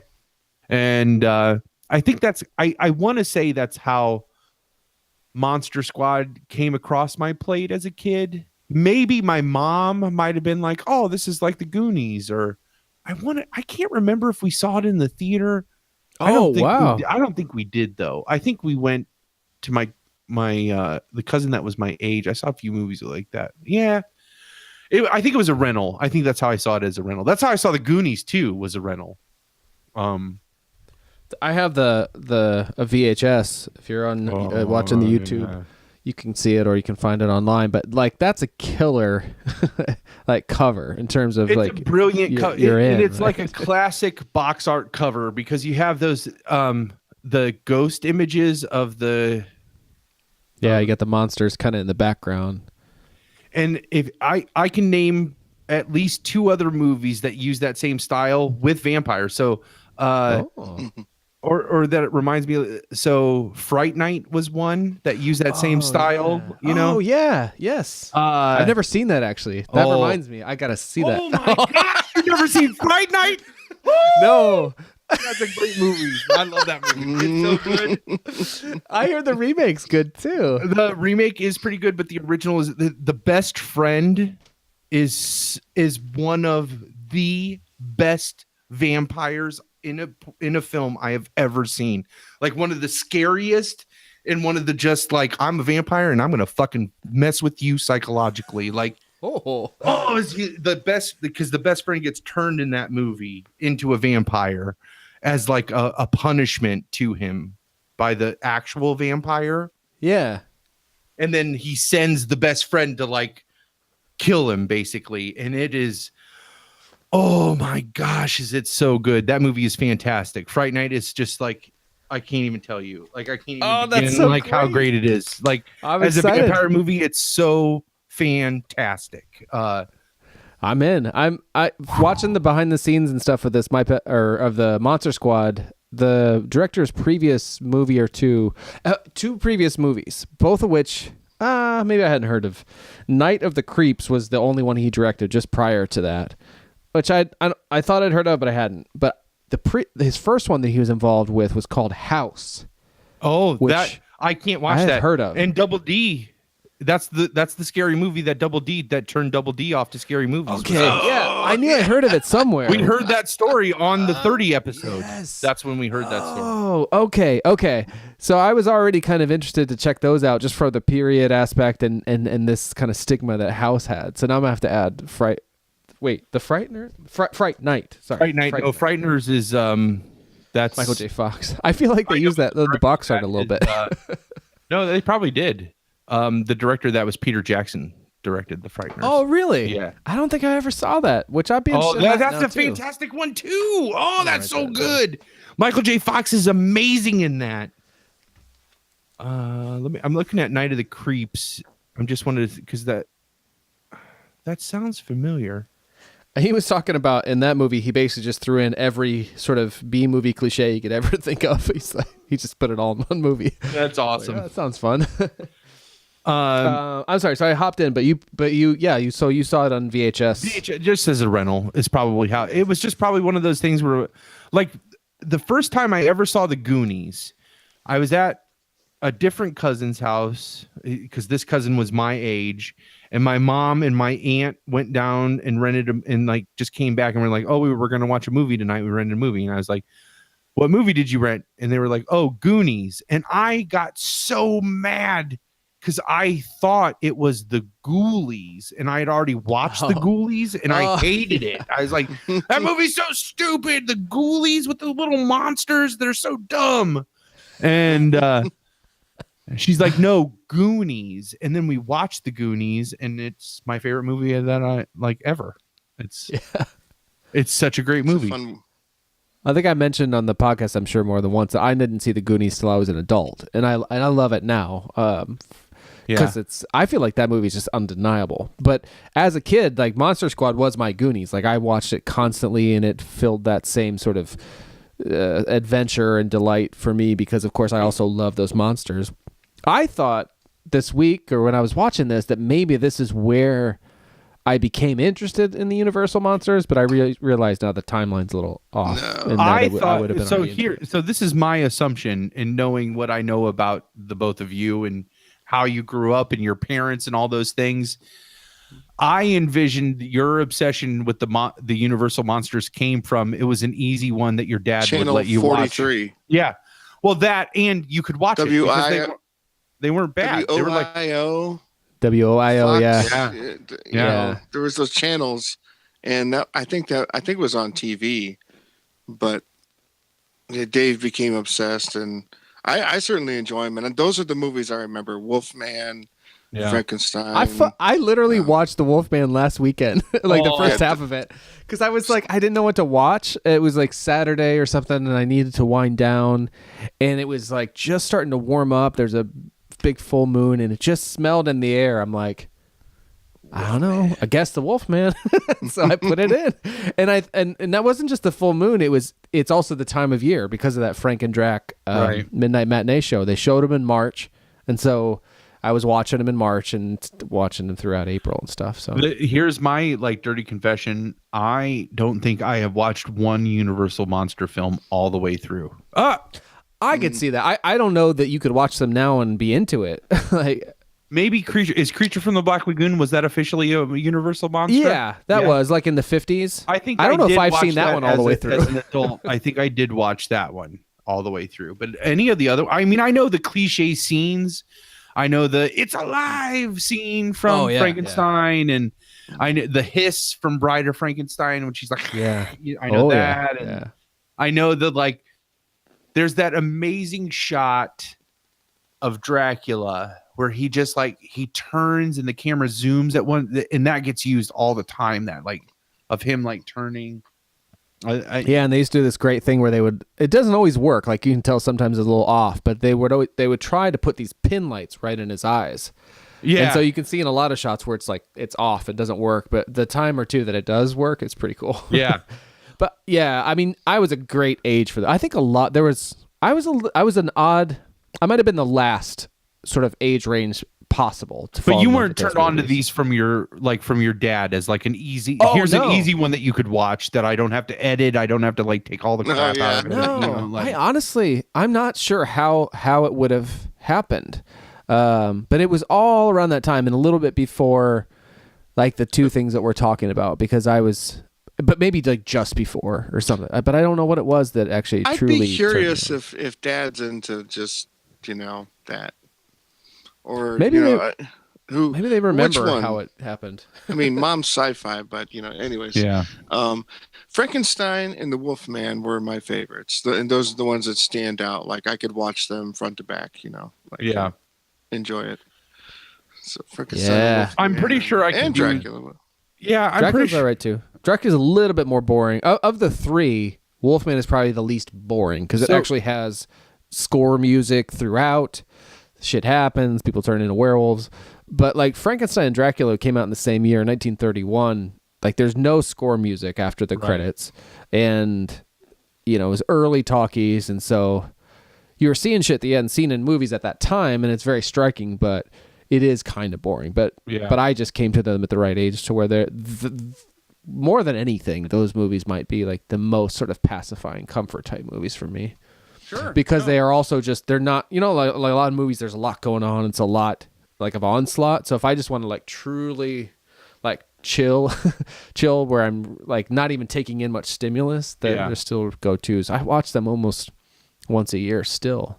That's how my rewatch of Monster Squad was, where it was just kind of, it was playing. I looked at the screen a bunch, but it was like, I heard all the lines I wanted to hear, whether or not I was looking at the screen, and I was so like, familiar. it just becomes, it's like the Goonies too. For me, Explorers would be like that, where it's just like, I've seen it so many times and I know how it makes me feel, that just knowing it's playing is enough to make me feel that way sometimes. Yeah. Like, oh yeah, absolutely. Yeah. But the Monster Squad was definitely like that. So I'll do the synopsis. Let's do the synopsis for this one real quick, and then. Oh yeah, so people can we'll know what the hell we're talking about. So that way we're not 3/4 of the way through the conversation before they get what we're talking about. Yeah. So the whole point of Monster Squad is there's two friends who have a monster club because they love horror movies. The one friend when you first the leader of the club has the greatest T-shirt ever made. Stephen Where King it's rules. those Stephen King rules, but it's not. It's literally the iron-on letters making. Yeah, he made it Stephen King. himself. He made it himself. Which they don't tell you, but you can only assume. You can I only guess. assume that it, because I'm pretty sure they didn't have a 1987 Stephen King rules T-shirts, but like, No. Right. Yeah. So they have a monster club. They get in trouble for having the monster club because instead of going to class, or participating in class, they draw monsters. And Yeah. the Spider the human head. Here's the other thing too is like, so there's the friend, the leader of the monster club who's totally into monsters. I'm pretty sure he's the only one that's really into monsters. Yeah, that's true. But he does argue with his buddy Patrick about like Wolfman wasn't like a guy. He didn't just But have I think pants. so Patrick is like cool to me. The guy Patrick is super cool, but like without trying. No, the guy Cools from Teen Wolf, the friend Cools. That's who we were. Isn't that? Oh, Styles. Yeah. Styles. Yeah. Sorry. Yeah. geez. Oh, yeah. He reminds me of Styles, where he plays along. He would have that conversation with him, but when he goes home, he doesn't think about monsters at all. That's right. And his sister is hot as shit. Yeah. So like he's probably just like, well, okay, I don't know where I'm going with that, but So they have this club, and they end up. Another kid in the club is the fat kid. I have a whole thing about the fat kid too. yeah, they literally call him fat. They call him fat kid, but like the fat kid thing, in the 80s, I'm just gonna do it now. I don't think the fat kid was the black kid because they couldn't put a black kid in. Oh. So they needed I can see that. diversity, right? They needed a token somebody. So it was like, so you have Chunk, you have the fat kid. And I think it's literally because executives were like, parents won't let kids go see where there's white kids playing with black kids. I think that's still was that's resonating possible, yeah. in the 80s. You know, like, Yeah. Well, in a group, you need a way to tell kind of kids apart in some way or other, right? And that's one way. And I think that the fat kid was like you had that archetype, and you had the cool archetype, and you had the like, I'm the like determined leader archetype, and you could see those. I should do like a hero's journey type book for these kids adventure movies. You could totally do it. You could totally do it. You know what I mean? Like Copyright 2018 Palmer. Yeah, like wait, no, just give it 3 months and you'll see that some person is going to put that obviously. book out, like because they are subscribed to Long Watch or Drink. I think it's the Shout Factory people. It might be. So they start this club. They go. The fat kid is in the club. There's this little kid who's like years younger than them. Oh yeah, Eugene is such a little kid. How did he get in the club? They won't let the sister in, but they'll let him in the club. You know what I mean? Like that's right. It's prescription. Yeah. It's discrimination, jerkoid. Prescription's drugs, but you're on it if you think you're getting up here. And they got a fucking clubhouse. Oh, yeah, that's great. An awesome clubhouse. Yeah, like a treehouse clubhouse. Perfect. So I love so there's Eugene, the fat kid, the leader, the cool kid, and then the badass. And this is the kid from Bad News Bear. Like, it's not the person. The character. Think Bad News Bears. The kid that like rides the dirt bike Kelly Around Leaks? and like Is that smokes. right? Smokes Is that the cigarettes. Bad News Bears one? Kelly Leaks? Am I making that up? No, I think that is his name. But you mean the character's name, not the actor. The character's name, yeah. Yeah. Something He like smokes cigarettes and curses all the time and rides a dirt bike. That kid is in here, but instead of a dirt bike, he rides a banana seat bike. That's right. And he wears a fucking leather jacket with a collar pop. He's a Penny 1950s loafers. greaser. Yeah, he's a greaser from the 1950s in Oh, it's 1987. magic. And Yeah, he smokes. smokes all that shit. Drinks. Like, this is the other reason why these 80s movies are perfect when PG-13 didn't exist, because you could get kids smoking, drinking, actually being This is kids. PG-13, but that was new, right? Because wasn't it like one of the Totally Indiana new. Jones? Totally new. Yeah.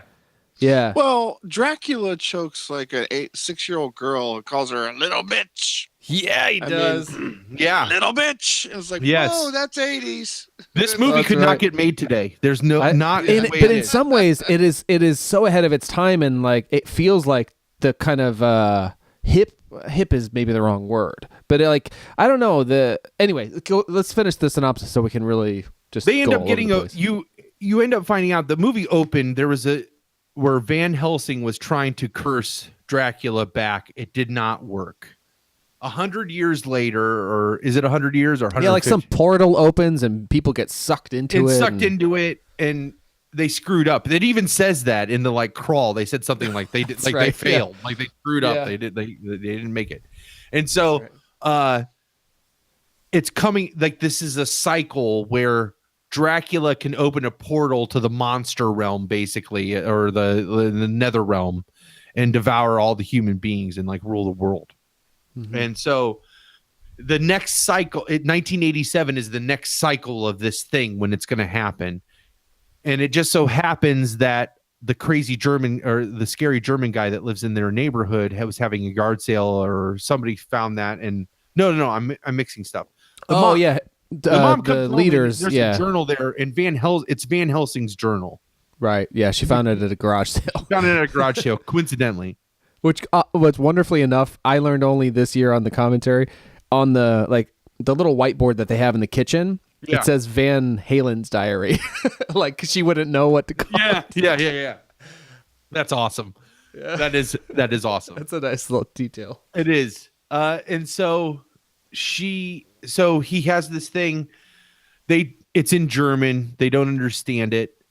And so, but in amidst all of that, weird stuff is starting to happen. Like a mummy disappears from the local museum, and a man shows up at the police department, which the kid's dad happens to be a cop, claiming he's a werewolf and wants to be locked up, and he ends up getting shot, like commits suicide by police, basically, and goes, and then plane crashes and all this other stuff, and it's all these monsters coming together because Dracula is in control of all of them, and because he's going to use them to open the portal. And these kids are the only ones that know about it. And so basically it's a showdown between them trying to stop. And you get an 80s montage. You get a Monster Squad song in the credits. You get everything that you want out of a great 80s movie on top You of get like being a blonde and a white bra and panties. Yes, you get that. Oh, you totally get that. You get fucking monsters. Yep. You get everything you want in a movie. So It's everything I want in a movie. I love that. I That's love a good too, setup. I love too during the montage when Eugene writes the letters like "Dear Army Men," and he's like on the like, and then they show up. I always, as a kid, I was like, "What the fuck?" Like that. Like, all right, son, where's the monsters? Like that. That kid's gonna mobilize the even the reserves. Like, there's no way a letter from a 6-year-old is gonna mobilize the army reserves. You know. That's true. By that time, though, you're so in that I guess you. I don't know. Even I always as a thought kid, that was it's the stupid, same but thing with the octopus thing that Data says at the end of Goonies. Even as a kid, I was like, "Come on, that's a glaring plot hole." I didn't even know what plot holes were, and I was like, "Come on." It's a bummer. Both those movies lose you in the last 3 minutes. I know. What about the guy that explodes in Big Trouble in Little China? You know, That's such a weird. Turns into a garbage pail kid. It is so weird. All right. So there's a synopsis. So That's real done. Yeah. yeah. So what? I mean, obviously, we know the monster connection is what draws you, Dave, to it. Yeah. I'd be curious about Moto just because Absolutely. It's always interesting what he picks up over the years that like I said, didn't know. No, I'm Dave's brother, and it's funny. Some of the stuff I was not allowed to like. I was not allowed to like U2. I was barely allowed to like Pearl Jam. You were not allowed to like Nine Inch Nails. Do you remember when I was super upset that you got this one Nine Inch Nails Yeah. T-shirt for Christmas? Oh, yeah. I was genuinely super mad as a teenager. It was Whoa. so immature of me, but like I was, he's too young. Vanilla Ice. Like, there was all these things where I was like, that's my shit. Oh, that's so awesome. So, and then Dave Matthews, I think, was part of that list, and a lot of them I just, I liked, and Eventually, it became old enough for it to be okay. Yeah. Eventually, it was it's like, awesome. Oh, you liked it too. Awesome. That's right. Yes. Now, let's bro now out those over how things- much we like this stuff. Yeah. literally, yeah. But as a kid, like I was totally like the Sean in the movie. I was just like and to this day, I'm not as much on this podcast, but by and large, I'm overly like earnest and serious about dumb shit. And if monsters came, I'd be like, I fucking know what's going on here. No one's gonna do anything about it but us. Yep. With the Monster Squad. Like, and it ends with that. Like, Oh and yeah. they're all standing posed just like they are on the box art. And God, it's so perfect. The It's rap so song comes in. It's so 80s. It's so 80s and perfect. It's so so perfectly. I don't want to forget to mention this, but there is. Oh, I clicked off it. I'll find it. There's a soundtrack website. No, I didn't click off it. It's download-soundtracks.com. Yeah. I was trying to find the Monster Squad soundtrack, and I couldn't. And then I stumbled across this website that seems to post soundtracks that are not commercially available. Like, because I was trying to find it like iTunes, Amazon, whatever. Yeah. I found a vinyl pressing, which was pretty interesting. But eventually I found this site, download-soundtracks.com, and I found so much magical things on this, not the least of which is 2 versions of the Monster Squad soundtrack. One that has more music than another, like it's a long, kind of an extended thing. So Like, probably the score stuff too with it. yeah, like the one had just the score that I think came out in 2007, actually, with the DVD for the 20th anniversary. But there was a 2015 one that had a little bit more music, and it had the rap and the rockin' till you drop. Oh, Dance until your heart stops. Yeah. The montage one. The And I montage was- one, yeah. So if you're into Monster Squad, if that's why you're listening to this and you don't have those, you should go to download-soundtracks.com and get those soundtracks because it's super fun. Anyway, sorry. I didn't just wanna wanted forget cool. to plug. the montage. The other thing that lost me, even as a kid, at the montage was like, that guy's making bullets at school. Like, even That's as so fucking awesome. it is so fucking awesome. That's why that kid's a badass. But I'm just saying, like, oh man, that montage is again. This is a great quintessential because it's like 87. I think that would be like in the golden range for 80s movies, right? Yeah, like, all these sort of mid 80s, like I would say you from got like My Pet 84 Monster, to like Big Trouble in 88 Little China. are like Yeah. classic 80s stuff, right? Like, Yes. you're always going to get a montage. You're going to get the name worked into a title. It's always going to be like some crazy rich people trying to like get the poor people and like, all that all of those are going to fit in there. And this one does it. Oh man, does it nail it. I love the like the family stuff though, as much as I talk about how like the parents are just like clueless. I love the interactions that each parent has with each of the kids individually, right? Oh yeah. So like there's that amazing scene with the mom and the daughter when she's like, are you mad at and like because the parents are fighting like hardcore. And it's more intense than you usually see in these kind of movies. Yeah. Like it's to see as an adult, like the stuff that they're yelling about is, I don't know, it's a little more than surface. Like it's pretty but the mom it's thinks PG-13. PG-13. The mom thinks that she's talking about the dad, so she's like, I don't know what we're gonna do. Yeah, with your are you gonna father." yell at him? She's like, Yeah. are you gonna yell at him? And then the mom's like, oh honey, I love your father. And she's Yeah. like, no, Yeah. Sean, for scaring me. And then the scene with the dad when he's like out watching the drive-in, like with the binoculars Yeah. on the roof, and the dad like shows up with the bag of burgers and like Mm-hmm. wants to watch. Like they do Yeah. have these like awesome. I can say that I love too the cinematography of this movie. It's really shot well. Like It is, yeah. Much better than maybe deserves to be. That's not the right way to say it, but like it's not punching above its weight in terms of like a low budget whatever. Like it looks absolutely great. And I would even put that, like, I love the shot, like when the when they're like, wow, you're not scary at all, but you sure do know something about monsters. And my God, yeah. And he's like holding the door and he's like, perhaps I do, and like, or he says some line like that. That is what he says, yeah. And the camera cuts to just the shot of his arm as it's like closing the door, and you can see the Jew tattoo, concentration camp number on his arm. Yeah. And that's all they say about it. And that's all they say. But you're just like chill. Like as an adult, when you see that, you're just like, because I remember as a kid asking my mom, like, what are are those numbers? Like, what is that tattoo? And she had to explain that to me. Like, generation of kids. Like, how do you find out about the Holocaust? Like, fucking Monster Squad. Monster Squad, right? Like, that's a pretty sophisticated thing to do. Yeah, I think absolutely. And I think that there were a lot of nuances like that, and the cinematography and the way that because it's really like for My Pet Monster, it's really easy to hate the parents. Like the dad's just like wrapped up in his work and his hot rod, right? Could care less about what's going on with his kids. The mom just wants to, like, you can see these parents are struggling to love each other, but they still love their kids in this movie. You know, like, And I love what you said. Disinterested. Yes. Yeah, or enough to where like they're absent enough that all this other stuff can be going on. Right. It's a really fine balance that it's hard to pull off in these kind of movies, but I think this movie nails it.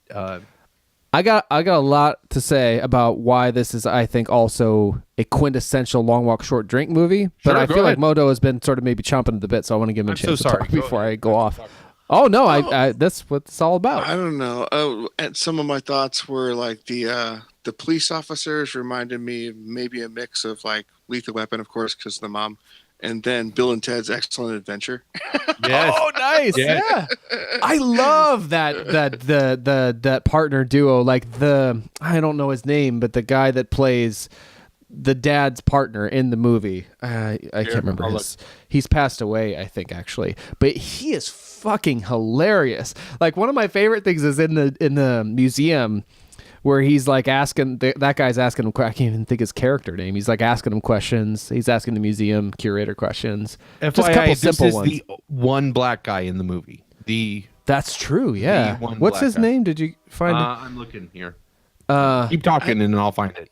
But he's asking the curator a couple simple questions, and he's like, I don't know. This case is too hard. Like, let's just move on.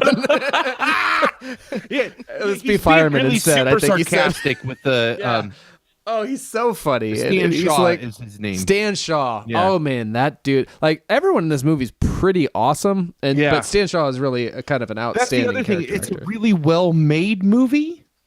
And it's also a really well acted movie, even by the kids. Like even when the like little sister who's like 4 Nice. or whatever, like she really acts well, like for a little kid, you know, like She does. She's a delight. Yeah. yeah. So, I really like the Dracula choice. And he was, I guess, because he was the leader or supposed to be the leader, but they did a nice job. I like who they picked. The Wolfman was a little off for me. The Mummy was awesome. The creature, the face was a little weird but cool. And then what a unique take on Frankenstein. You know, that you think- that Frankenstein is amazing. It really grasps it hammers home that nuance of being misunderstood, like a monster being misunderstood, which Frankenstein's monster is always. I think that's one of the biggest parts of it is like it's just a misunderstood thing, you know. Man, Well, it's a movie about misfits. Like all of the people in it are misfits, especially the kids and the monsters. And so one thing I did not know. I mean, I had I bought this DVD when it came out in 2007, but I probably watched it once and forgot a lot of things. But they tried to initially get this made at Universal, where they could have done the iconic makeups, because those makeups all created by this man called Jack Pierce, who was just like the contract makeup man back then, but he invented all these amazing, like, so you can't have a square-headed Frankenstein's monster. Like that's copyright Yeah, right. Universal.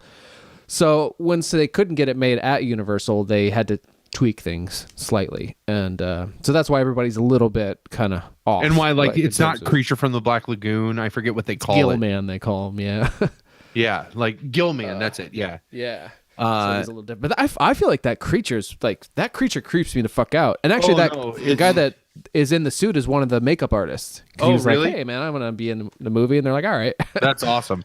So they put him in it. And the Wolfman is from Lost. He has a spot in Ben Linus's dad. It's Ben Linus's dad. He's also from Real Genius. The 80 movies Real Genius. He's the guy in the closet. It's Laszlo. Who is one of my favorite characters from 80s movies. That guy is just like, he is a great actor. And I could see from the Wolfman part him not being that great. And I don't have the connection to the Universal monsters that you guys do. Oh no, he was great. Like that's an important part of the Wolfman is you have to be like, no, I don't want this. Yeah, well, and he great at nails it, and just like they're gonna kill your son, and just like, oh my god, the That's phone booth intense. scene is like so fuck, and like in the police department scene as a like you're watching this as a scary. PG-13. He's fucking scary, and he's like, yes, and when he shoots that gun in the air, and he's like, lock me up, yeah, and just like, oh fuck, does that hit you? Yeah. God. This is a great fucking movie. I like it really. Like the more I think about it, it really is a great movie. It's well performed. It's well shot. It's well written. It is a great movie. I don't know why it doesn't get more play than it does. Like it's started to get a lot over the years, and that's why the DVD thing eventually happened. And that was now over 10 years ago. So I don't know, but yeah, I mean, it's got a lot of talented people. It's like everyone in this movie is Snyder. Like they all came to play. Yes. Like they're bringing their A game. Yep. I for years thought. I mean, until just recently, I assumed or thought that Dracula was Viggo Mortensen. Okay. Because if you see him in something like The Prophecy, like with his hair slicked back and stuff, like he has a very similar sort of bone structure and stuff to the Duncan whatever. Oh, God, that's terrible. To the man that plays Dracula. Rigger? I don't know how to pronounce his name, but like, yeah, that Dracula is, he is kind of large and in charge, and and he's like a sociopath too. He's not just like the Dracula from the Universal monster movie. He's like running around driving in cars and throwing dynamite in places. Oh man, and like that's his weapon of choice is sticks of dynamite. Like how badass is that? Like what? Did they blow up the house or what? I forget. I remember him attacking. He blew up the treehouse. He blew up the treehouse. He thought the kids were in there. Yeah. This is a little like Lethal Weapon 1. Yeah. Yeah. You know? So that's a good point. And then he blows up his partner. He blows up the dad's partner because he's going after. That's right. In the car. Yeah. Yeah. And that's like that big scene because like the dad's trying to get and then the guy can't get out of the car fast enough and he ends up blowing up. And there's a few things that, well, I mean, rated R. Yeah, this is like the more I'm thinking about it, because here's the one that always freaked me out was when Dracula, like the dad, who is a badass, driving in a car, hanging out the window, shoots a bat at night out of the air. Like, how badass is that? But when they go into the store and like Dracula's there and he's like half broken glass, he's half a bat, half a human, and all bloody. Like, that's fucking gruesome. And body horror, like it's a really good example of body horror. It's and super just, gross. Like it's so gross, and he's like all shaky and just like it looks like the thing in American Werewolf in London where like that extended where part of the actor's body is probably under the floor. Yep. I mean, you don't think about that when you're watching it, but it's so disturbing, like that the lower half. And if you've ever seen, if any of our listeners have ever seen the fourth Alien movie, Resurrection, when she finds the room that are full of Ripley clones and the one that's in the bed begging to be killed, that's what it looks like. If you've never seen this, like it's just so gross. So we're moving toward this alien show, I think. Yeah. But that, I think that is out of all the other shit that happens in that movie, I think that one shot, and it's like 3 seconds long. It's not very long at all. It's gross. Yeah, it is so horrific. It always grossed me out too, the transformation in the car for the Wolfman, where his like knuckles are bubbling. I used to have to cover my eyes for that one. Yeah, I hate that shit. Even though I hate body horror, but since I was a child, I love transformations. Like I used to. Like before I made video movies, I would draw stuff, and I love to draw the transformations of things. Like I would copy like I did watch the Teen Wolf cartoon. I would copy the frames. I'd pause my VHS with the fuzzy thing, and I would just copy and then a Mumra transformation from. Oh yeah, that's probably one of the Thundercats. Yeah. Yeah, so I love that stuff, but it grossed me out. This one. I felt like the werewolf kind of looked like the television show Werewolf. A little bit. I can see that. Extended mouth and everything, but as far as Universal monsters go, like you said, it's it's the one Laney Chaney. What was his name? Yeah, Lon Chaney Jr. It doesn't look like that one. Yeah, they took it further. Yeah, made it more wolf-like than. And the nards. The nards were bigger than other. Wolfman's got nards. Wolfman's got nards. There's only one way to kill Wolfman, and that's I love that. I love those fucking rules too. Like that just speaks to me. Like and they adhere to them, and they all work. And they all work, and they're like trying to quiz Rudy. Rudy's the tough kid that.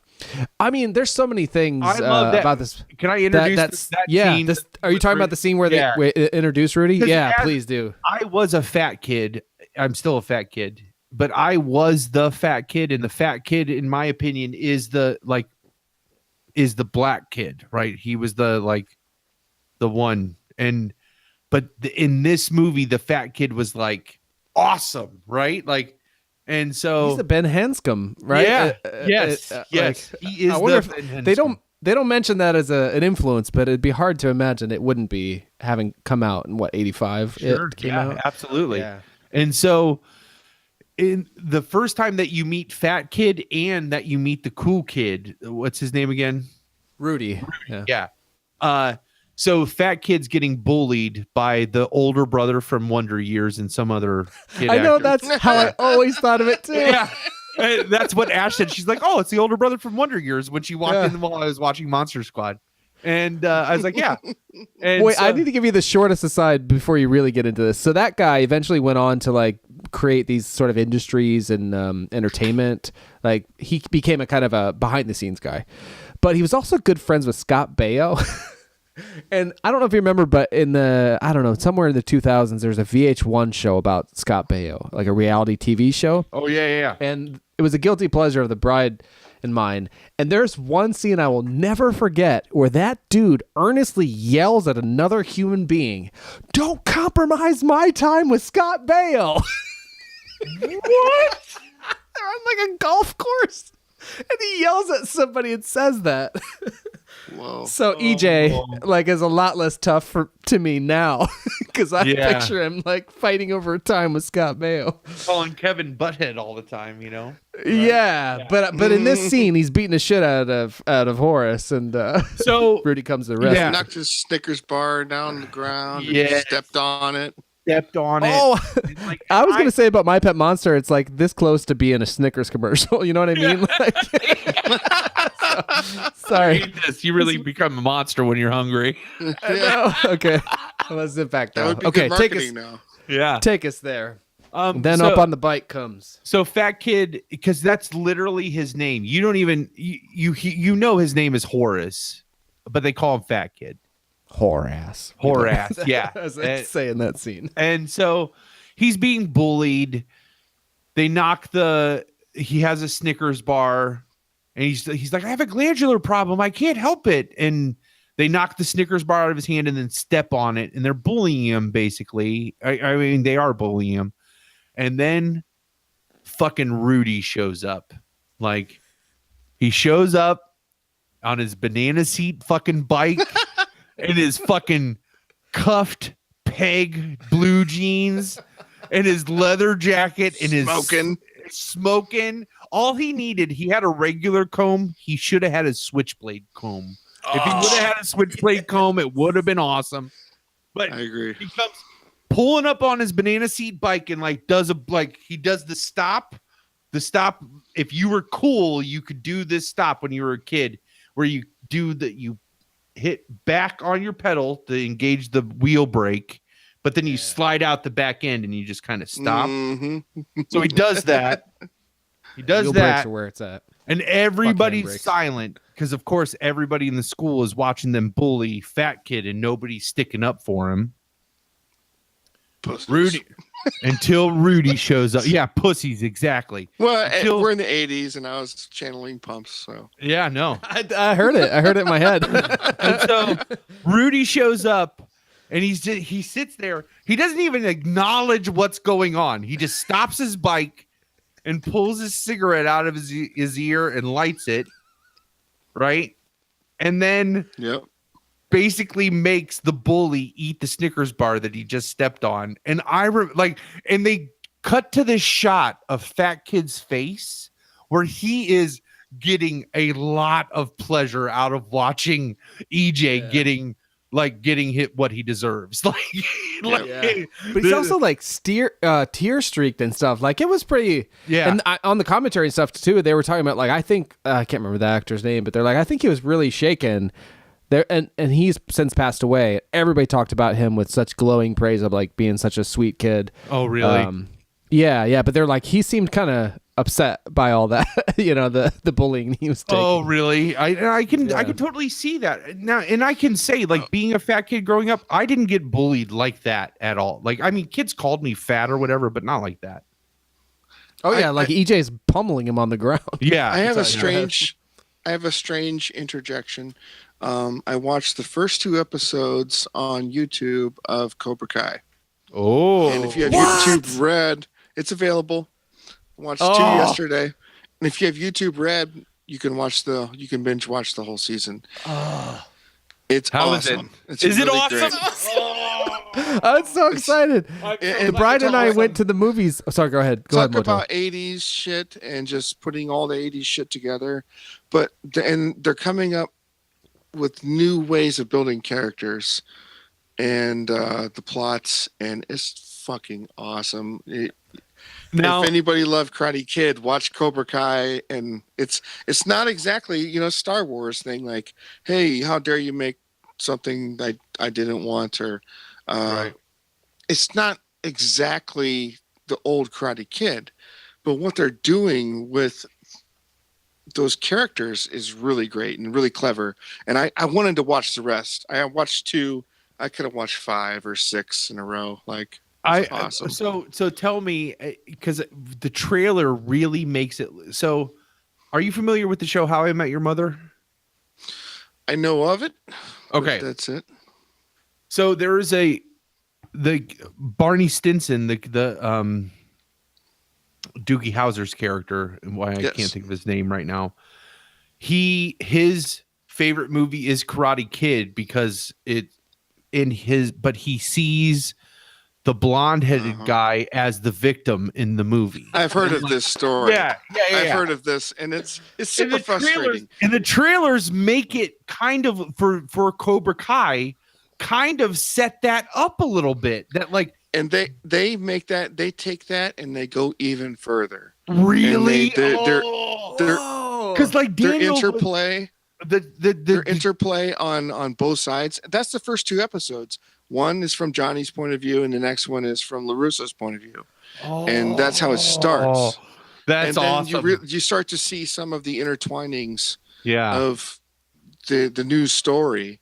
It's like, this is brilliant. This is creative. This is because they clever. Like Daniel Russo is like the trailer. I'm only speaking from the trailers, and like you don't have to corroborate because spoilers, I guess. But like, it looks like he's like the successful car salesman, and he has all these cronies, just like the blonde guy had, and and they're all making like he shows up and they're making fun of him because like Daniel's like their leader, kind of, and tables are turned, and like you need to watch the first 2 episodes. Yeah, I gotta watch it. I could spoil stuff, but there's so much there. It's it looks fucking awesome. if you went back 10 years, it reminds me of Weeds, and Weeds was always just kept That is getting Palmer. You've seen Weeds, deeper. right? Oh yeah, the show Weeds. Yeah. Oh, that is one of the great fucking shows. Like people don't talk about that a lot, but that show is magnificent, Oh, yeah. especially the That's first good. handful of Show. seasons, Yeah. and then it comes back around. But Yeah. Yeah, good call, Moto. and then before it got weird, but this is Karate Kid on, it's just steroids. It's so great. I wanted to watch the rest of it. I don't have YouTube Red. Palmer, I thought you did, so I let do, you know, man.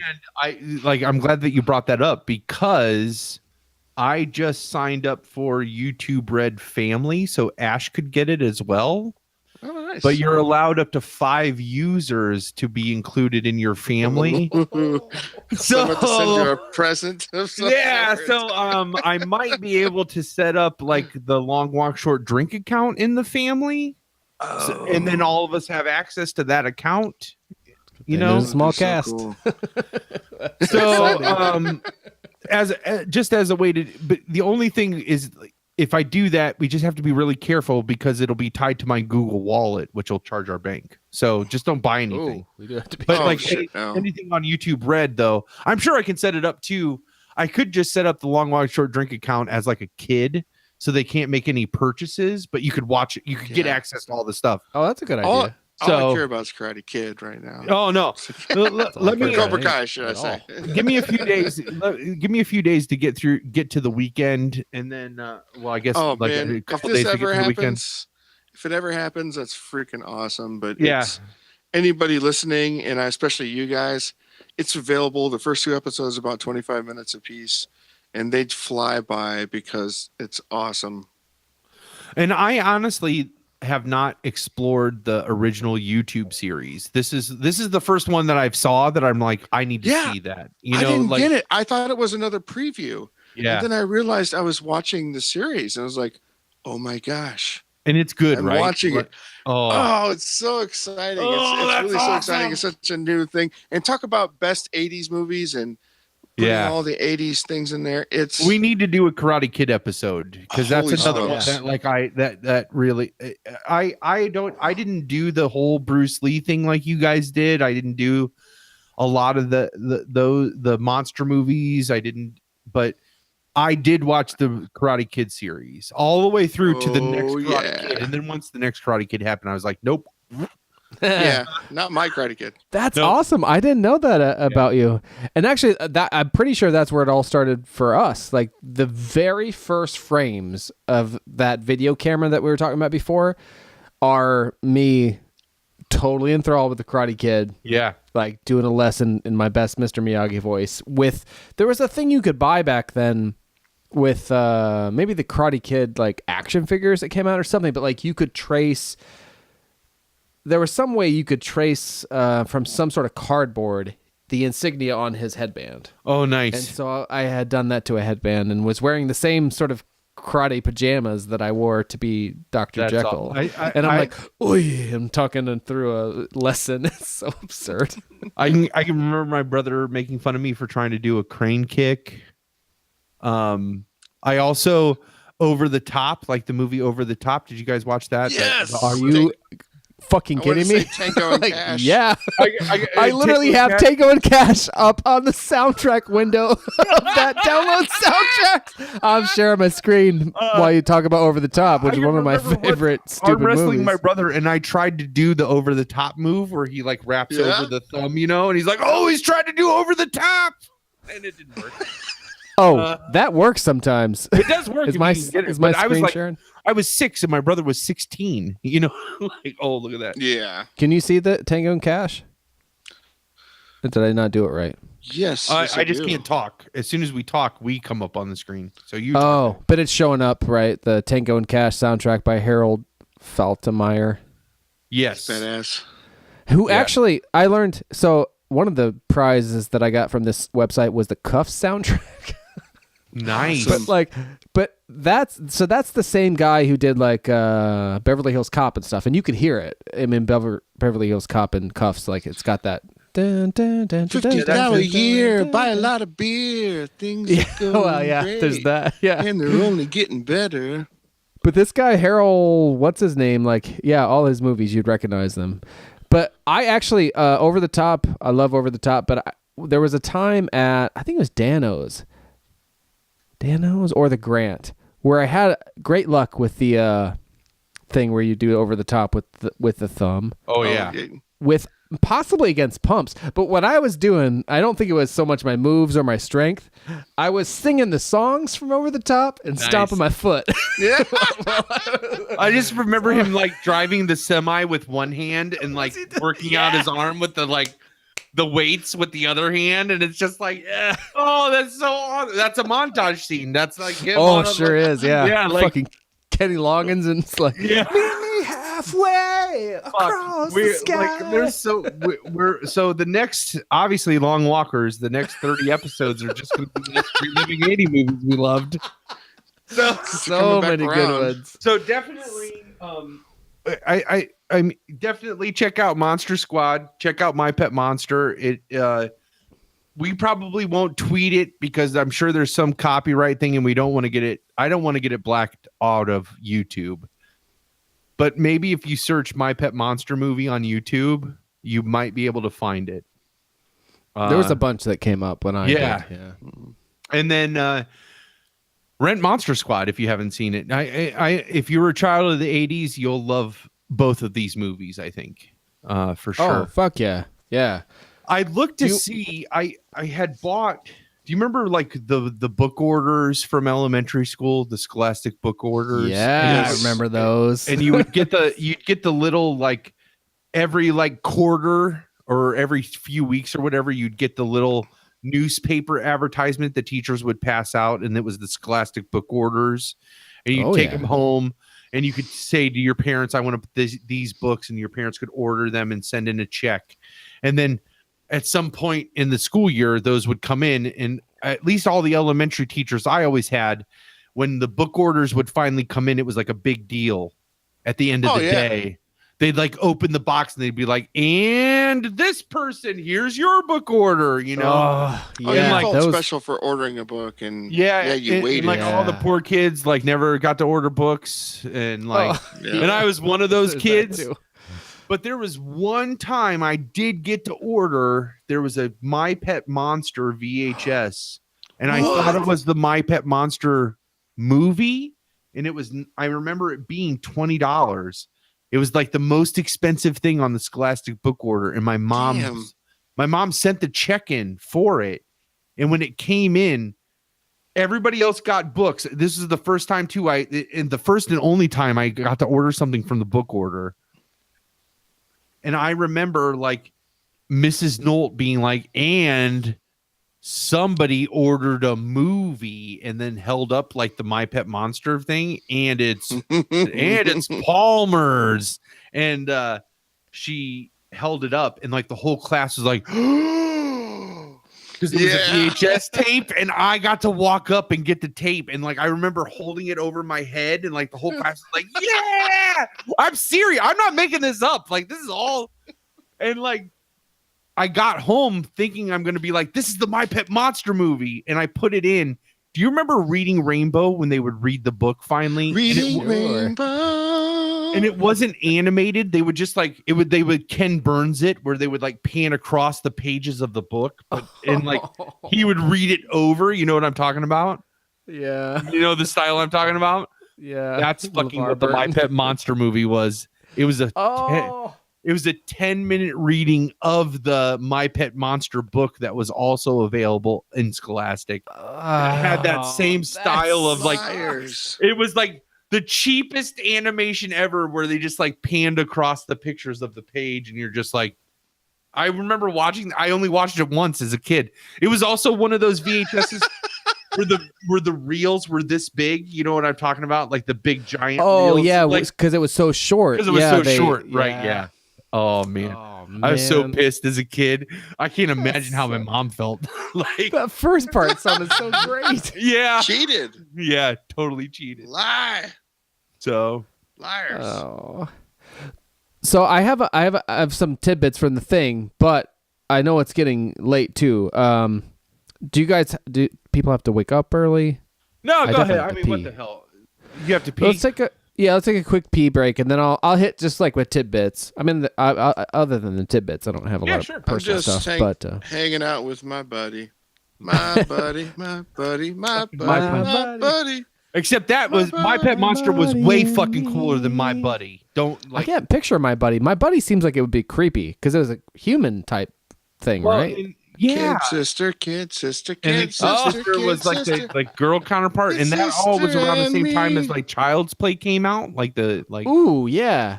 Was there tapes that went in the backs of those? No, Am I you're making thinking that of up? Teddy Where they Ruxpin. could Care tell? Bears. Teddy Ruxpin. Don't say that to Ted.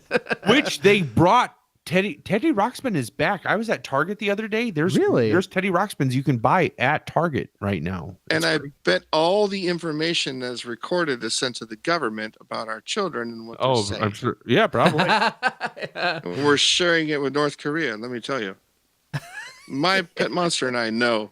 Oh man, I can see it in his eyes. He sees some shit.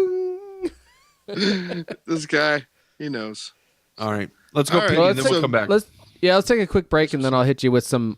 I'll hit you with when we come back. I'm going to say why this is not only a quintessential '80s movie, but maybe the most long walk, short drink movie that we've discussed so far. All right. Okay, we'll be back.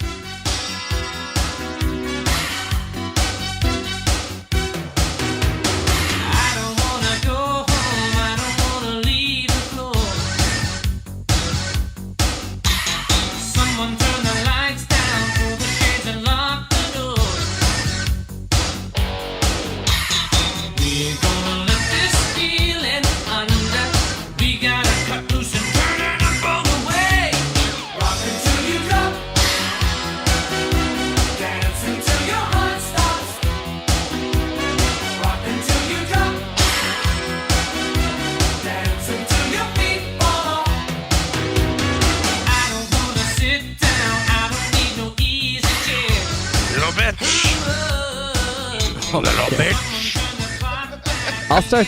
That's one of the tidbits I can just fire off. So that moment in the movie where the 5-year-old actress that plays Phoebe, the kid sister of the Monster Squad, gets face to face with Dracula. He in that moment like unveils fangs and red eyes, and I guess so. They say they didn't do this to terrorize her, which I guess I believe them. But the way that it worked out, she did not see that part of it until the moment that it happens. And I guess they were rolling cameras, and so what you see on screen of her just like screaming as Dracula grabs her, he picks her up by the face, which I'm sure that was a little bit of special effects, and he goes, "Give me the amulet, you bitch." And Yeah. she screams. She was terrified. She's one of the few actors who participates in the 2007 DVD release. And Really? That's yeah, awesome. and she's super cute. I mean, she's not like, it's hard to sexualize Phoebe, but but yeah, she's cute. Well, So it's her and go ahead. yeah, I don't even know what I was gonna say. It totally I was like, and then it lost. Phoebe, Sean, and Rudy are all part of the DVD sort of cast commentary and interviews and stuff. Have any of them been in anything? Here, let's see. So Sean, let's see what he's known for. know. I bet Yeah, I don't know known what for is Monster Squad. Yeah. Rudy was like a teen idol, and it's not a Disney show. Maybe it was at the time. Something he was involved, like singing and dancing or something. Yeah, Monster Squad is what Sean has been known for. Rudy. Let's see, Phoebe, Ashley Bank. Oh, she is cute. Yeah, and she's even cuter now than she was like in 2007. I don't know. This is terrible. Again, Or at least on the IMDb. I saw the IMDb. best known for Monster Squad. Yeah, they developed a real cult following with the Monster Squad. Like in 2007, those Alamo Draft House showings of stuff. And Rudy still looks like a fucking badass. Man. that's what they say, like in the behind the scenes and stuff. They're like, there are a lot of people that went out for that role that you would know by name, like as an actor. But that guy on, what's his name? Ryan Lambert. Ryan Lambert, which is funny because there was that singer from American Idol that was Ryan Lambert. But yeah, he came in. He's like, he came in at whatever age he was, I don't remember, lit up a cigarette and did the scene like he didn't give a fuck and left, and they're like, that's Rudy. That's Rudy. But like they were just talking about him like he was that kind of cool that he wasn't really trying. That's just like what he was like. Yeah. And they said in the thing is like he's still cool. So that's kind of what you wanna I hear. sent his IMDb page so you can see what his picture looks like. It's the last link I sent. Oh yeah. I haven't seen this. He Oh Jesus, yeah, that's different, but still cool. He still looks like a badass, right? He looks like Styles a little bit in some of these pictures. And he's so cool, and he doesn't give so many fucks that he's this badass at school that wants to go be in this monster club. Like, I'm in the goddamn club, aren't I? Oh yeah, that's one of the best lines ever. Why? I guess he's the leader of the Misfits in a weird way. He's not the leader, but he's the hope. He's the hope for them. That's what he is. Nice. He's the badass that they all want to be, but he actually is the badass, which then escalates them into badassadom because territory. they're like, okay, I can be awesome, or I can I know he's always going to have my back. But what ends up happening is they all end up coming up to his level. They think they're just always going to be under him. Like, the name's Horace. Yeah. The name is Horace. Like, I used to do that line all the time. Like, oh. Give us a scenario in which you did that line. So just for listeners who might not know the movie, there's a moment toward the end where the Monster Squad fights the monsters, and EJ and his friend that were bullying Fat Kid, also known, or Horace, also known as Fat Kid, they're hiding in this comic store from the creature from the Black Lagoon who's coming after them. And then I don't know how Horace gets a shotgun, but he does, and he shoots creature or Gilman.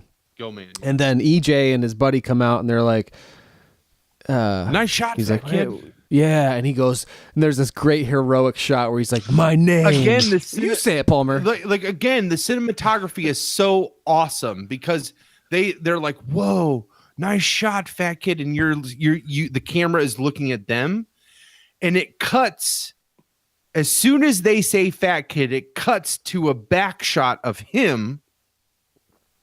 And he turns and looks at the camera, and he's like, the name is Horace. And he picks up the shotgun, and he's like, and he racks the shotgun. And you're just like, and again, it's like Rudy provided that hope to escalate all of them up to this, that they all are badasses. Like he is the hope of the group. I get what you're saying, where he's like the leader, but he's not the leader. Yeah. Sean is definitely the leader, but Rudy is even to Sean, he's what gives Sean that hope of we can do this now because we have this one guy that we know is a badass. So we'll try to be as much badasses as we can because at the end of the day, we know he'll save our ass. But then he doesn't have to because they're all badasses. Because they're all stepping it up. Yeah, they all step. Well, and they're all misfits. That's the funny thing too about Rudy is and the actor makes a good point in the commentaries and stuff is because it's like, why is Rudy, who's so much older, want to be a part of these guys? He's say he's in probably middle school, I guess. Rudy would probably be in middle school, and they're all 12 or something. Oh, well, maybe they're in middle school and he's in high school. I don't know, but it's something like that. Grade, they could be 6th grade. I mean, that's a big hierarchy difference. Trust me. But he's definitely to be as cool as he is and really want to hang out with these kids is a little he's got to be out of place as well because he's the only one that's a 1950s greaser. He watched the Universal movies with the real Wolfman. Yep, that's so funny too. Where Phoebe's she's like, I heard he killed his dad. Yeah, it's everybody knows. Where did Phoebe hear that? But yeah, so it's interesting. Once he as Horace comes in, he's runs in, he's like, Rudy saved my life. They're like, what? He's like, Rudy saved my life. He needs to can he be in the Monster Squad? And then suddenly this older kid is in the treehouse, looking across the way at this girl through the blinds and this binoculars. And then they're quizzing him to like let it, whether or not they're gonna let this cool kid into the monster squad, and they're like, what's the way to kill a vampire, and he's given the ways, and there's a running gag about like kill a werewolf. This is where they lost me even as a kid, because like, why the kids in the monster squad are like, how do you kill a werewolf, and Rudy's like, silver bullet, and they're like, okay, what else, and he's like, that's it, silver bullet, and they're like, sorry, Rudy, and they're like going through this list of like, as if they don't know, like I don't remember some of the dumb examples they gave, but like that I was just like, a knife with a silver knife or a stick with a silver handle, those are the other ways, right? Well, that's amazing that you said that, because that is literally verbatim the words from the Wolfman 1944. A silver bullet, wow. A silver but that's bullet, not what they a say. Silver knife or a stick with a silver handle, right? Oh my God! They it's put like it's like three ways Mariva. that you kill werewolf. I know, fuck, I could be a monster squad. I know shit. How do you know that verbiage? That is literally what the old gypsy woman says in the werewolf movie. Because again, I've seen the quintessential scenes of all those movies. That's a quintessential scene. I've seen that. I couldn't even that's tell. why it bothered me. These kids are like throwing out like, I don't know. Exactly they're throwing out dumb shit. I know exactly what movie. It's one of the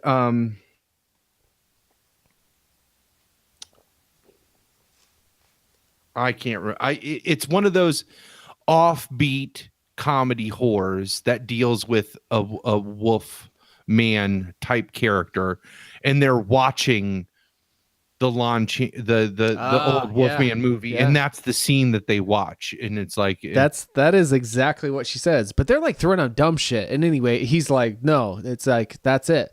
And so towards the end, where like I think the dad or Sean throws dynamite in the Wolfman's pants, and he blows exploded up in an alley. Yeah. But then he like comes back together, and and eventually Rudy has to shoot him with the bullets he melted down. Special effects wise, that scene is even as a kid, I remember his leg sliding across the street, and and it makes that sound that a leg would make sliding across the asphalt on its own volition, and it slides across and connects with the torso, and you're just like, ooh, like as a kid, I remember being so disgusted by the idea of that. But is it good? It's like the T-1000 15 years ahead of time. With meat, with meat instead of metal. Yeah. You know what I mean? Like, and nards. Nice. Meat and nards. Meat and balls. Well, all right, I'm gonna get into the tidbits. Sorry, go ahead. I feel like we haven't talked about the old German. You gave the teaser, but then we just went on a long walk away from it. So it's a long walk for. What were you gonna say? Yeah, Moto, about the scary German guy. I feel like we haven't talked much about the old German guy and his role and things, but no, that's a pivotal one. But I'm just throwing that out there, and whatever you want to just get to there. No. Well, I have a lot of like just like things. Scary German guy is probably in there. But that was an interesting role. I mean, I don't know. As a kid, walking home from school, we're talking about kid adventure movies. Yeah, high schoolers, I wanted to walk on the other side of the street. If I felt like I could be dominant, I had no problem feeling cool being dominant. But when I wasn't, I didn't like it. And so the old creepy dude, like it felt like a house you pass walking home from school or something. And absolutely some guys peeking out of the window as you walk home. We're like, oh, did you see that? He did it twice, and every time we pass, he does it. And but then he becomes the savior. Yeah, I was trying to He's their Obi-Wan. They need. He's the it's funny, if we had Shamrock here, he could break it down for the hero's journey, but you need that character, that sage-like character to kind of, they need him to translate the German. Yep. And then they ran out of virgins except the 6-year-old. Yeah. 80s. Well, with Troy, but he didn't count. Steve, that's even better because his name is Steve. Well, Steve, and it didn't count. Doesn't count. That is one of that is the best delivery in the movie. Didn't count. That Oh my God, that kid is magic. Like, I don't know, he's not dead. I don't know why he wasn't involved. I in recognize him and stuff too. Let me find what else he's been in. Go he's ahead. who And talk. he's who you call the cool guy, but he's like cool in this way. Like Rudy is cool because he's like Fonzie, but Right. like Patrick is cool. I don't even know why. Just because he's like Sean's real earnest and in charge, but Patrick's just kind of he's just cool. I don't know how else to say it. That's a good. It's a good that you put your finger on. Well, that, I guess. he's total eight. Where like Sean's got the homemade Stephen King rules shirt. Like he actually has like 80s style. He's got the like Hawaiian shirt unbuttoned over his t-shirts and like and those glasses. Everybody kind of and the glasses and like the neon shorts and like he is like this kind of ahead of his time hip 80s guy that just so happens to be buddies with and and you can tell it's like because they like even looking at them side by side they don't look like they would be friends, right? Like yeah, I could see that kind of. Yeah, you know what I mean? And he does look like a young Styles. It's like Yeah. Styles and Scott from Teen Wolf, except right? for yeah, and I feel like half of him is just like humoring Sean because that's just what like Sean is obviously like we're only going to talk about monsters because monsters are the greatest thing on the planet, and like Right. and he's like, well, you're my best friend, so I guess that's what we're going to talk about. You know what I was thinking? Like they're Up in the friends from when they were treehouse. younger, and then Sean's into monsters. He's like, all right, Yeah, I'll ride well, this okay, out. I guess that's what we're going to talk about. I guess I'm going to be cool over here, and then but when we're hanging out, we'll talk about monsters. Like I totally like you could tell Sean is like the one that's perpetuating that like fascination, you know. Oh yeah. Sean's got a purpose. Yeah. All right. So I'm gonna start firing off some things, and then we'll get let's to. fire some stuff off because all of these are like stimulating conversation for sure. I'm having. Remember when hours ago we were all so upset? Oh man, I was so pissed when we started. I was like, I even told Ash, I was like, I have no interest to go record tonight. Like I can't. But like, That's tough. You were talking to it's her a like hard that? feeling. oh yeah, I was talking to her like that for sure. Like, I was no interest in recording tonight. I have You're no like, interest I in have recording." literatures from colleges, and I'm going to rate them and explore my options. Yep. Oh, fuck. No, I was not at a great That's place like- either. Too like right before, I was like, "Fuck." Yeah. It's like this is. I was so ready for this, and now I'm not. But I'm Because I grateful for Debbie this. Downered Thank it. you, I guys. Debbie Downered it, and now But Talking we're about out of it. No, Now- I was there too. So We're in I'm- the I mean, I 80s. wasn't. Yeah, Cocaine's not a the, hell of a drug. that's okay. That's a great place to start actually, because one Cocaine? of the things, cocaine. Cocaine. So this movie was the first movie professionally written by Shane Black, co-written by Shane Black, who wrote in the same. So 1987, Shane Black had two movies. Drink movie. Instant long walk, short drink movie. You don't have to say any more. You don't have to give the rest of your evidence.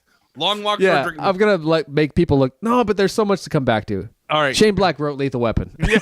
Shane Black has written so many movies that we have talked so many hours about on this show. Like, Hey, Riggs! Yeah.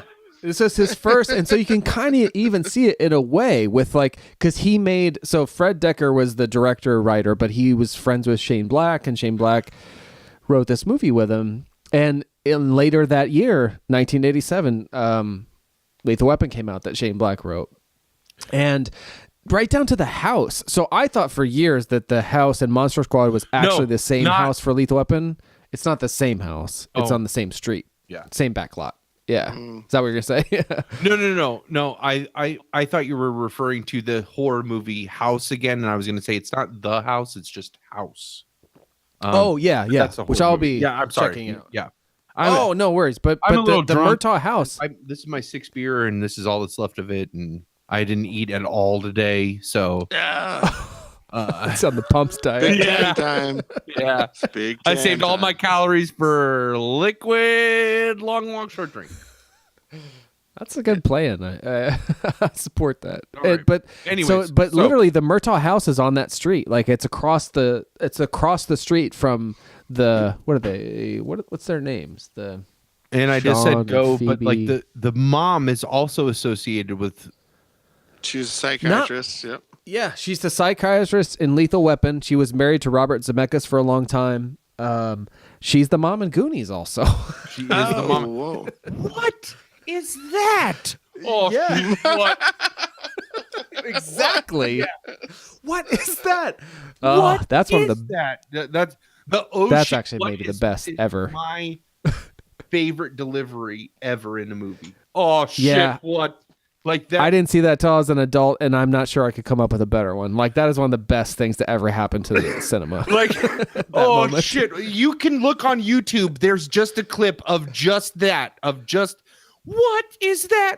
Oh shit! What? Like here, I'm gonna search it right now on YouTube. Oh yeah, we all need. Everyone who's having a bad day ever needs to just hear this exchange between the mom and Chunk. Yeah, this is. I'm gonna stop everything. We're all gonna wait for this. Gonna learn today about oh shit what. Here we I don't go. know what that was. Here we go. I'm cutting that out.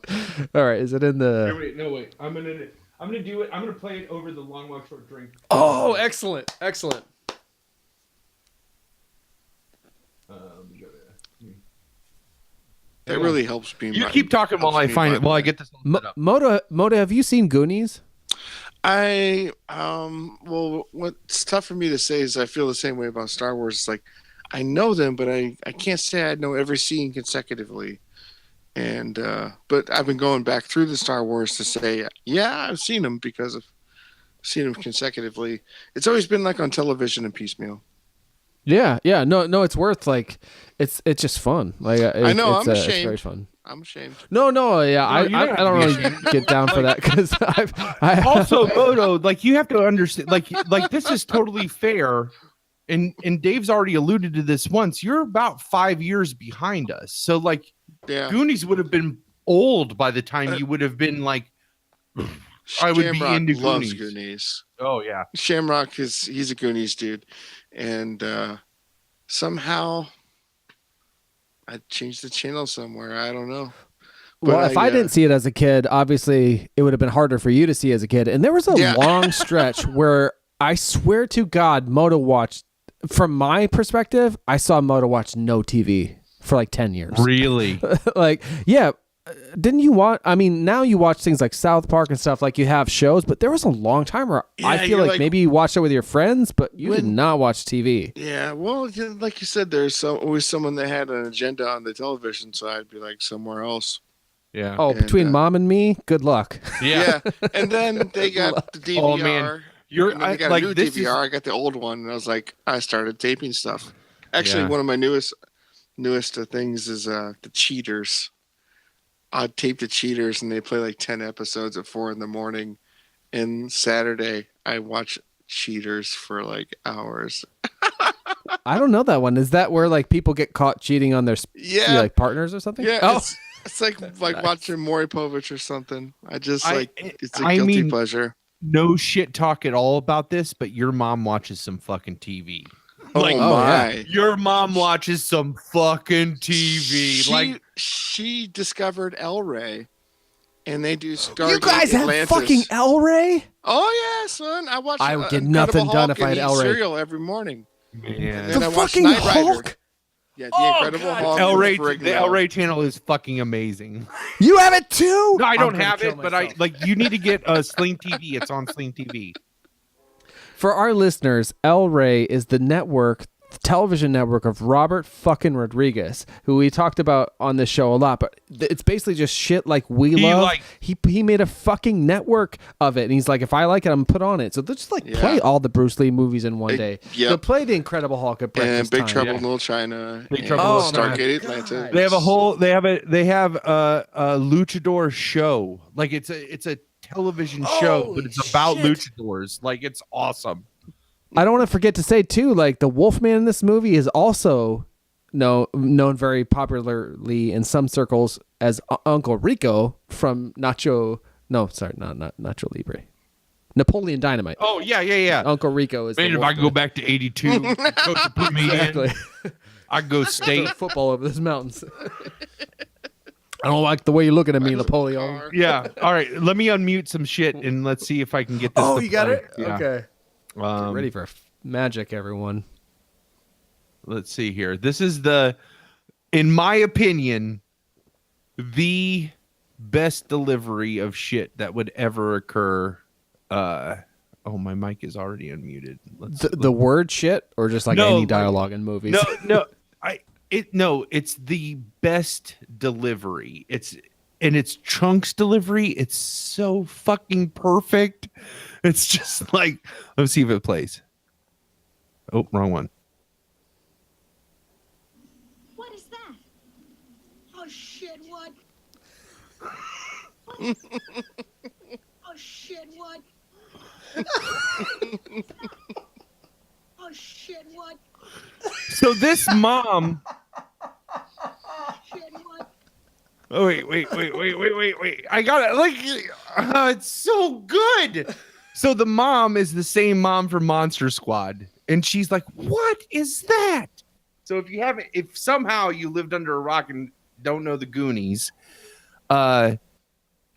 she sees like it's a mess, but they're trying to cover up something that they broke at this point. And Chunk always screws it up. He just doesn't, like, he can't handle his shit. So What is that? Oh shit, what? oh shit, what? And if you can see him doing it, he's just he's like, I'm totally done. Like I'm giving up. Oh shit, what? Like he's just like, it's like, and then the statue, like, yeah. If they could teach an acting class just off of one delivery, this would be what I would pick. Like this would like if you could make a whole acting curriculum based on that reaction. To me, it's so perfect.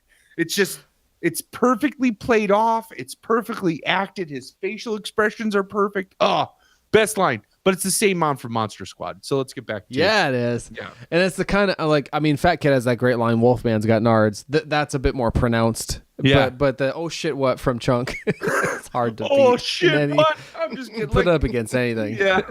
There's so much, like, there's so much defeat in that delivery. It's like and worry and yeah. And then she's like, I don't remember what she says, but then she obviously doesn't realize what's really wrong with the statue, and she's like, he's like, oh yeah, Clean it up. Like,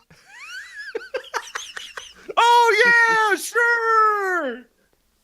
That's it, and then that's his delivery. I wish they had the whole scene because that's a mess. And clean it. Oh yeah, sure. Like he says it all along like that. Like and he's smiling. Yeah. Like, fucking Isn't Chunk. Like, oh no, Sean Astin's the actual name of, what is it, Mikey? Mikey, Okay, it says Sean. and then Brant is Fucking Brant is Thanos. Yeah, what's his name? The right name? Yeah, that's his name. Josh Brolin. Yeah, Josh Brolin. Yeah, I saw that. Have you seen that yet? I have not seen it yet. I Ash can and I are imagine you hoping to go haven't seen see it it this weekend. So okay, I don't know how to talk about that one, Avengers: Infinity War, without spoilers. Yeah. So I'll hit more of my Monster Squad. Let's business. do the Monster Squad stuff. Yeah. So yeah, the Shane Black thing is huge. Like the Lethal Weapon connection, Sure. you can see in the cop partnership, and just a lot of the biting dialogue and the sort of And then already you already made the case that it's a Long Walk Short Drink movie. I did There's not know that? the Shane Black connection.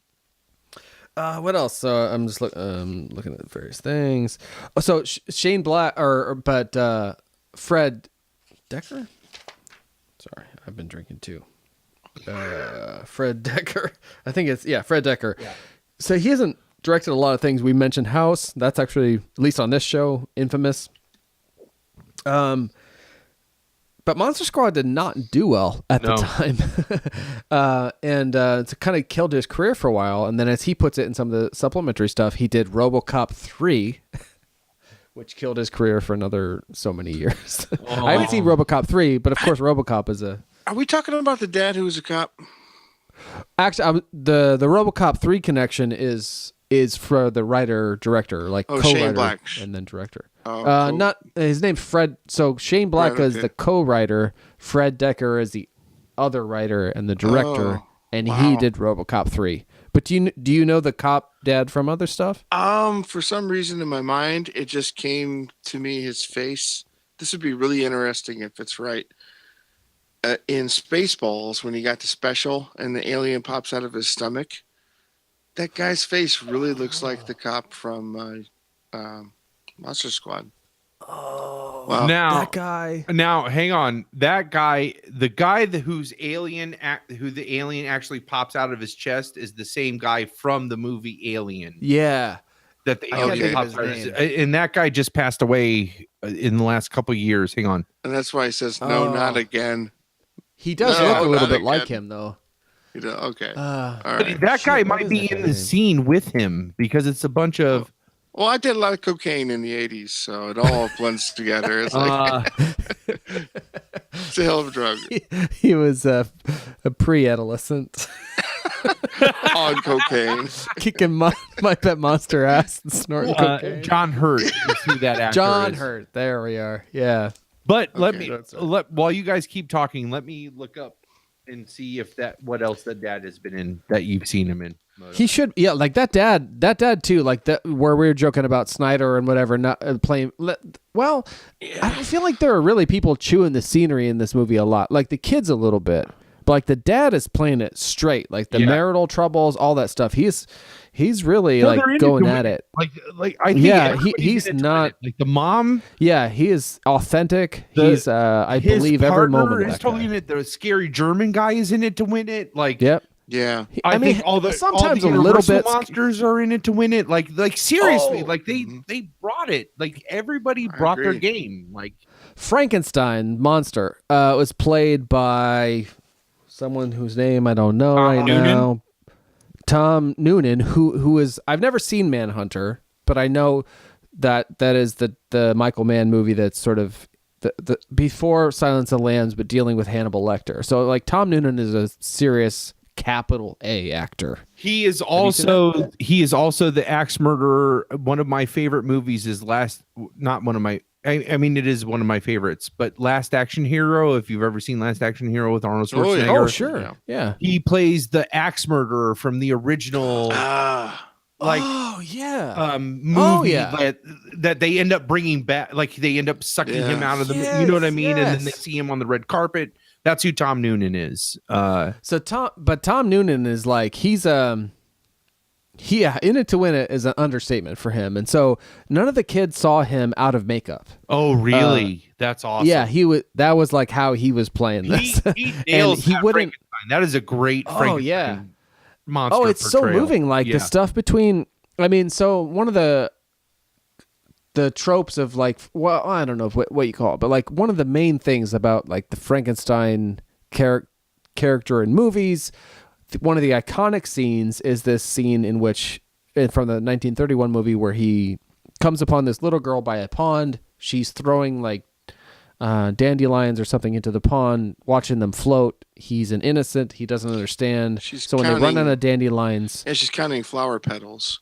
And when they Yeah, ran out of she's- flower petals to throw in, and then they're like, how about you? yeah, so he throws her in to the water, not knowing that she'll drown and die, and then it's very sad, and that's the sort of like downfall of like then the villagers are after him and stuff. Sure. So they play upon that relationship really well in this. And this is like post Young Frankenstein, where they do a great parody of that. I mean, that's this like this kind of cinematic seesaw. iconic thing that has made it all the way through parody right back around to somehow being poignant with this. So they do a great job with Phoebe and the monster, like in that respect, where they have this relationship and they use the Frankenstein monster, even though he's kind of even though Dracula is trying to use him in this plot to take over the world, he somehow becomes aligned with the kids. But so Tom Noonan, the serious actor that they got to play the monster, he never showed his face to the kids as Tom Noonan. He was always the creature. Rudy, the actor who plays Rudy, tells a story about the scene he had with him as Rudy, where he would try to talk to him because he was older than the other kids, try to talk to Tom Noonan, and Tom Noonan would not engage him as a that's adult. awesome. He would just like talk like baby talk to him like the monster. That is awesome. There's an edge to him on the 2007 DVD, like To Rudy or to Tom Noonan? to Tom Noonan. Yeah. But he speaks of it mostly fondly. And then as I was watching all the extras, I almost didn't watch it. But there's something called, if you can get your hands on this, and maybe it's on YouTube, it's called A Conversation with Frankenstein. And it's from 1987 on the set, obviously like VHS or whatever, maybe SVHS or Beta. But it's Tom Noonan in the Frankenstein makeup talking as, oh man, this is a little convoluted. So he's being interviewed as the Frankenstein monster, and he's talking like he's been through the Abbott Costello movies, all this stuff. He's talking about all those things as though that was him as a guy. It's hilarious. Wow. It's so like meta and weird. And he's got the like this, there's something in his mouth for the teeth, so his speech is sort of impeded by that, but he's also then just talking as best he can extemporaneously, and like, there's this period in the 50s where it's amazing. Wow. That's so Tom Noonan, yeah, he was all in. That is kind of meta. What is that? Oh shit! Oh shit! All right, so I'm going to keep rolling with just the why this is long walk, short drink Yes. fodder. So you got the Shane Black. I mean, you got the Universal Monster. There's so many things, but the Shane Black was maybe a revelation. It's a Peter Hyams production. Okay. Palmer, who directed Time Cop? Peter fucking Hyams. Yes, he did. Dave, did you finish? Holy shit! This is the long walk, short drink movie.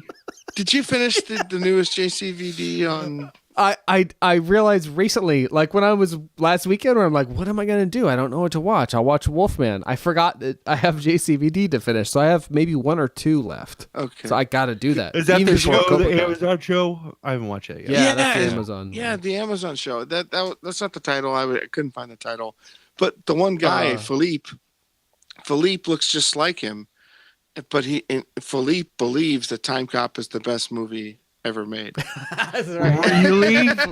Philippe is Jason. Like, I'm telling you, like, I know you guys that fucking look down your nose at Time Cop. I like Time Cop.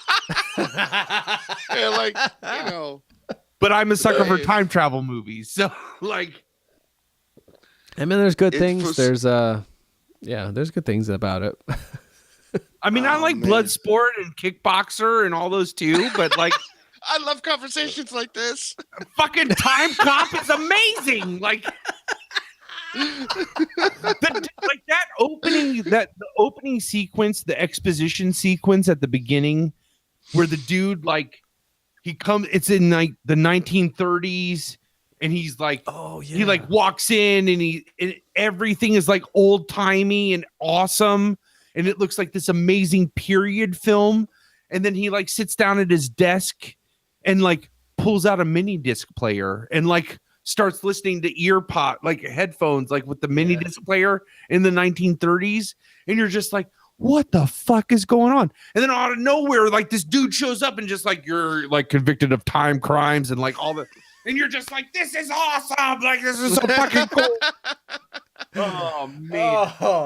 I'll take any praise of any JCVD Yeah. movie anywhere. And I think maybe when we finish here, I'll finish JC Jean-Claude Van Johnson. Yeah. Johnson. I need to watch that show. I haven't watched any of it. It was a big. I had The Shamrock and pilot. Shamrock and I binge watched it in one day. I would do that with Cobra Kai for sure. Yeah. Very excited about both these things. But that was a big joke in there. Was Philippe was like, Time Cop's the best movie, and it's JC acting as a guy JC that's is like not this him. like, old guy. Oh my gosh, it's funny. Time Cop is the best. Yeah. That's awesome. That's awesome. Because you guys give me shit for liking Time Cop, and that's awesome that joke made it in. That's so great. Never again. Like after that impassioned thing about a scene that not even involving JC, like I gotta give it up to you. Yeah. Like, I won't say anything bad about it anymore. It's such a great time travel. Like, it's a great way to like give the exposition about what the movie is, like what the premise of the movie is. Like. It's because I know the rest of it then ends up being like it's like The Fugitive, right? Like he's trying to find out who killed his wife, right? Yeah. But like it's this brilliant, smart little vignette that just shows it sets the scene for the world, the universe that this movie is taking place. I love it. I love that opening. It's really that opening scene that sells it for me. Oh, that's awesome. Yeah. That's awesome. So going on with the Monster Squad being a long walk, short drink movie, I do have this funny note that's like, though it is Pepsi, not Coke. Oh, that's all right. I mean, I drink whatever's available. I know, but I like to think of you as a Coke. I know. Hey, I got in the one. 80s, Right of here, course. right here. Look, yours. Oh, really? That's great. I almost tonight, It's a hell of a drug. after all my my 50 drug. Charlie Murphy. What do the 5 fingers say to the face? Slap! Bam! Bam! Yeah. The bride and I so after I Fuck had your that 50 couch. hours of 50 your hours couch. of overtime and oh god. I feel so What's he buy a new one? I saw sock there. Moto fell back laughing so hard. There was sock that Palmer fell said, the "Fuck frame. your couch," and I was like, Fuck your couch. because I knew Eddie could buy a new one. Oh man, then- that's so good. Oh, I gotta let it go. That's Yeah. too funny though. I'm watching the wrong things. That's what I'm realizing. It's Charlie Murphy. Charlie Murphy. No, Stories. I Poor know Charlie where, Mur- but R.I.P. I haven't Charlie seen it Murphy. enough. R.I.P. Charlie Murphy. Oh, I forgot that. That's sad. Oh, I'll have a pint on that. Charlie Murphy. Like, and he said, "Oh, Go okay, ahead, sorry. I gotta say it. All right." So Eddie says, "Man," he's like, "My brother had feelings." So Charlie's talking about his brother Eddie. My brother had feelings, man. He's like, "Man, Rick needs some help." And Charlie's like, "Yo, man, we just gave him some help." They beat his legs up. They beat him up for kicking his. They beat his leg so hard he couldn't walk out. He had to like elbow out of the house. Should I never gave you money? Charlie Murphy. Okay. It's a hell of a drug. Okay, All right, we're done. Monster Squad. So Monster Squad is the That's best magic. quintessential long drink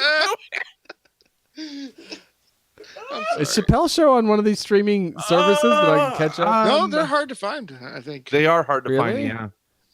because I've tried to look up skits and I can't find them. They're I think protected.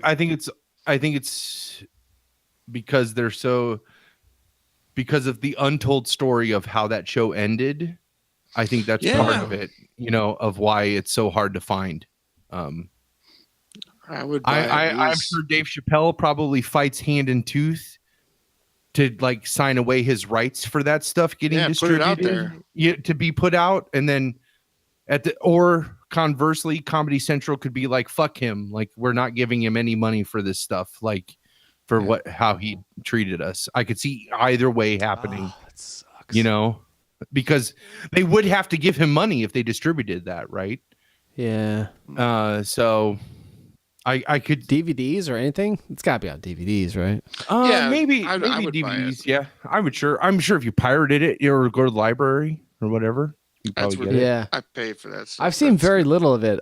Just a couple of things here and there, and yeah, I think I would enjoy it. Obviously, Yeah. Oh, man. I haven't watched any of his new stand-up on Netflix, but I've heard it's all. I haven't amazing. either. Yeah, So- I really enjoy him with James Lipton from Inside the Actor that Studio. There was Inside this the weird Actor relationship. Studio one is like the one where he does talk about like why he left and like what Hollywood is like and all that stuff. Yeah. Like, that is eye-opening. Like Yeah, and then when that show kind of aged, like, and got to its 10th anniversary or whatever, the person that hosted the 10th anniversary and interviewed James Lipton was Dave Chappelle. oh 'Cause really? They have this like interesting sort of bond. I don't know. That's awesome. That's pretty cool. That yeah, is it's awesome. nice. Yeah. All right. Monster Squad. Okay. Oh my God, I'm so sorry, but I have to pee again so bad. There's a couple of tidbits, you guys. I need to round We'll this just out. play that can mash. can you guys vamp while I'm Do gone the so monster that we don't? mash. run The on monster forever? mash. It I was just a need great like drag 60 spot. seconds. No, you go pee. Just do the Run a mash. pee. Okay. Sorry, I'll be right back. Oh, here I could probably find that Moto. Let me. Oh, me, the Dave Chappelle, or I was trying to no. I was trying The to tell Monster Mash. Dave. Yeah, exactly. Like, hey, you want to blend this together audio wise afterwards? Monster Mash. Play it for 30 seconds. He did the mash. And that one we wouldn't get copyright on that. Yeah, if it's the right parts. Hey, man, I'm glad you're feeling better. It's great to talk with you. Oh, dude, It's- like seriously, it was Like- Bullshitting, talking. It's awesome. yeah, like can pull me out of a whole different like realm. It's hard to escape. But can you believe this? I think this is the exact My Pet Monster that you had.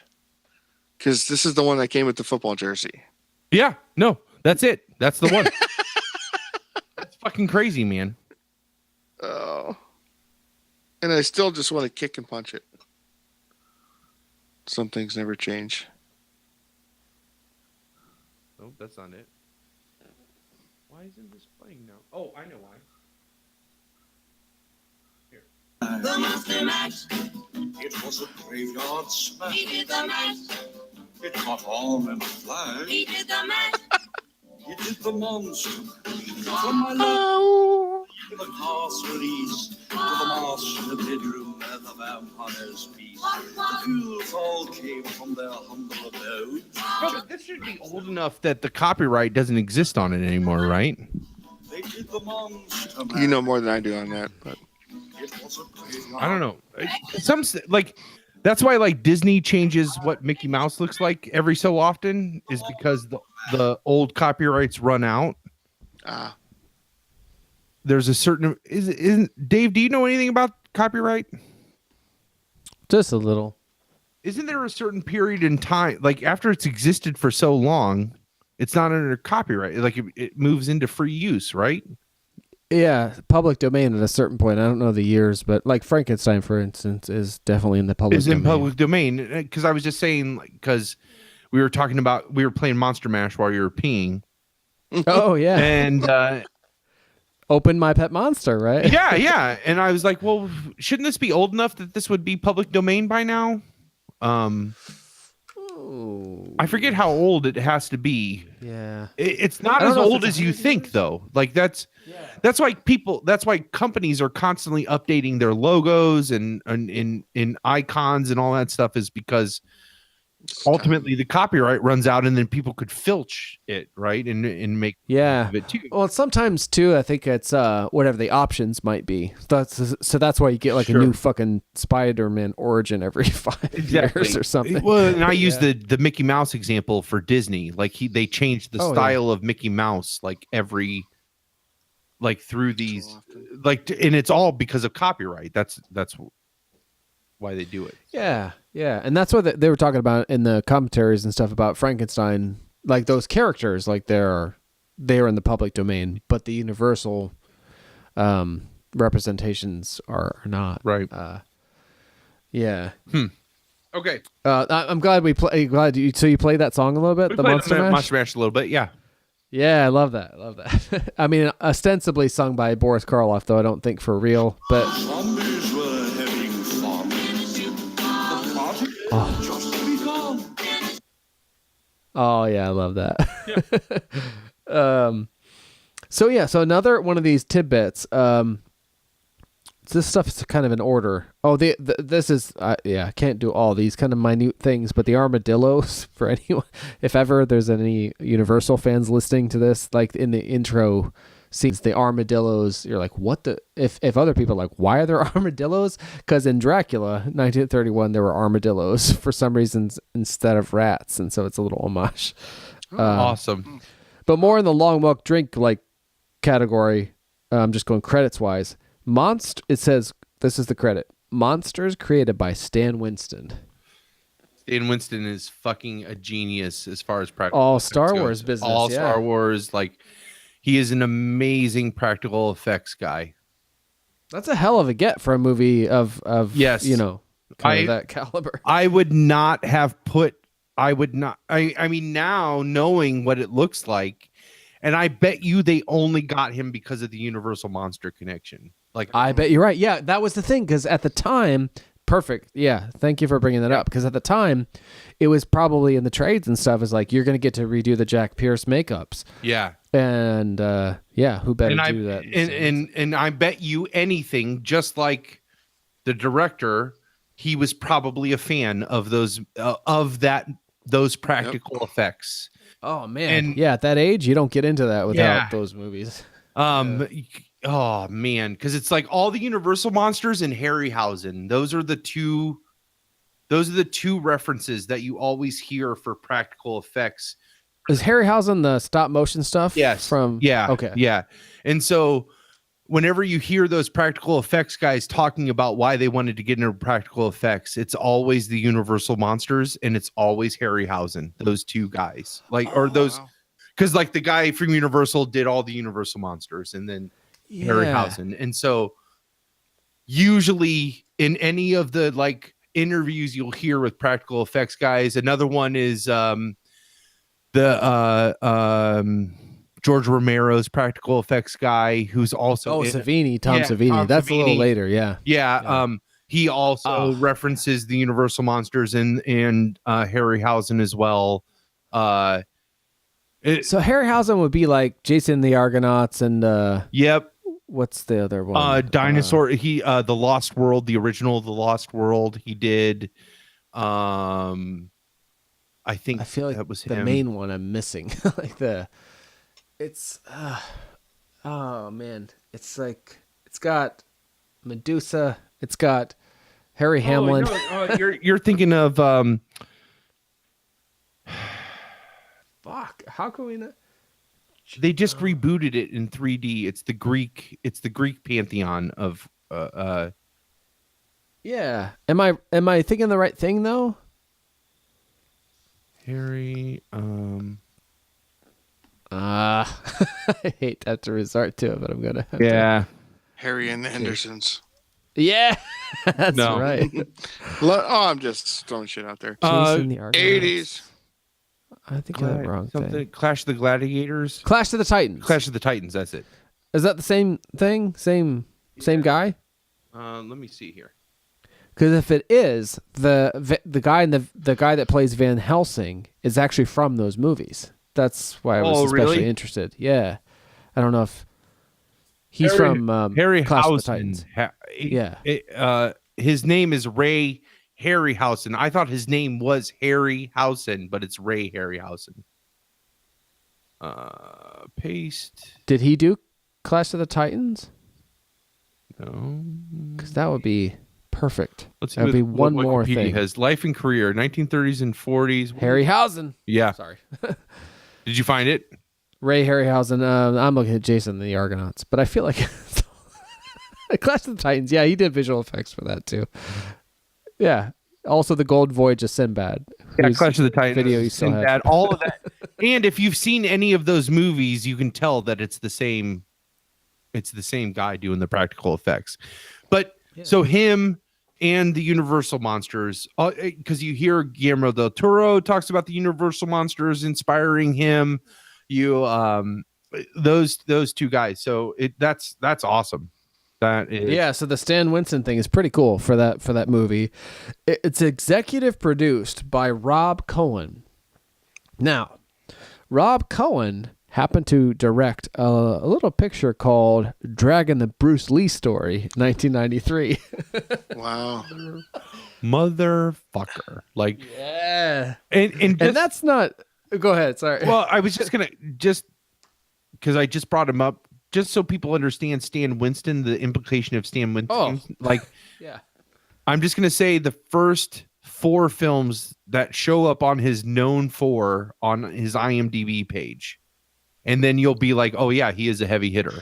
And then to realize they had this guy for the practical effects on this small, obscure, now it has a cult following, but at the time kind of flopped 80s movie. Here's the 4 movies he's known for that show up first. Terminator 2 Judgment Day, hands down one of the, like, always a go-to as the best practical effects ever in film. Aliens, also one of the best films known for its practical effects. Jurassic Park and The Terminator. What do all of these 4 films have in common? Well, 3 of them are directed by James Cameron. James Cameron, who's one of the greatest special effects directors on the planet. And then the other one is directed by Steven Spielberg, who is also one of the greatest special effects people on the planet. And they have amazing special effects because they have Stan Winston doing them. So you have Stan Winston doing the creature. That's why, again, everybody brings their fucking A game to this movie. That's why it's so good. Hell yeah. I feel like a lot of homage, a lot of, they feel like they owe it to this to bring it. Yep. Like. Oh, well, and I would definitely think not only was that the reason how they got Stan Winston was to say you get to do the Universal monsters. Him also thinking now I get to show my respect to those things. Yeah, I totally agree with you, Moto, 100%. Yeah, so that's a fun one, like the Bruce Lee connection. That was fun for me. No, that's huge. JCVD and Bruce, like if you could tell me like you can connect directly by directors JCVD and Bruce Lee to Monster Squad, I would have been a little surprised, but that's what I learned this year. Oh man. I'm just looking through Stephen King rules, shirt, of course. Science is real, monsters are not. Yeah. Penny loafers. Penny loafers. That stuff, like the arguing in those early scenes where Sean and Patrick, which is funny because Sean Patrick is kind of right. a quintessential Irish name, like are arguing about Wolfman. Like Sean is saying, like Wolfman wasn't just a guy. It's not like he walked around wearing it. And then Patrick's like, well, he wears pants. All this. He's like, well, he had to wear pants. It was the 40s. You had to wear pants so you didn't see his wolf dork. Wolf dork.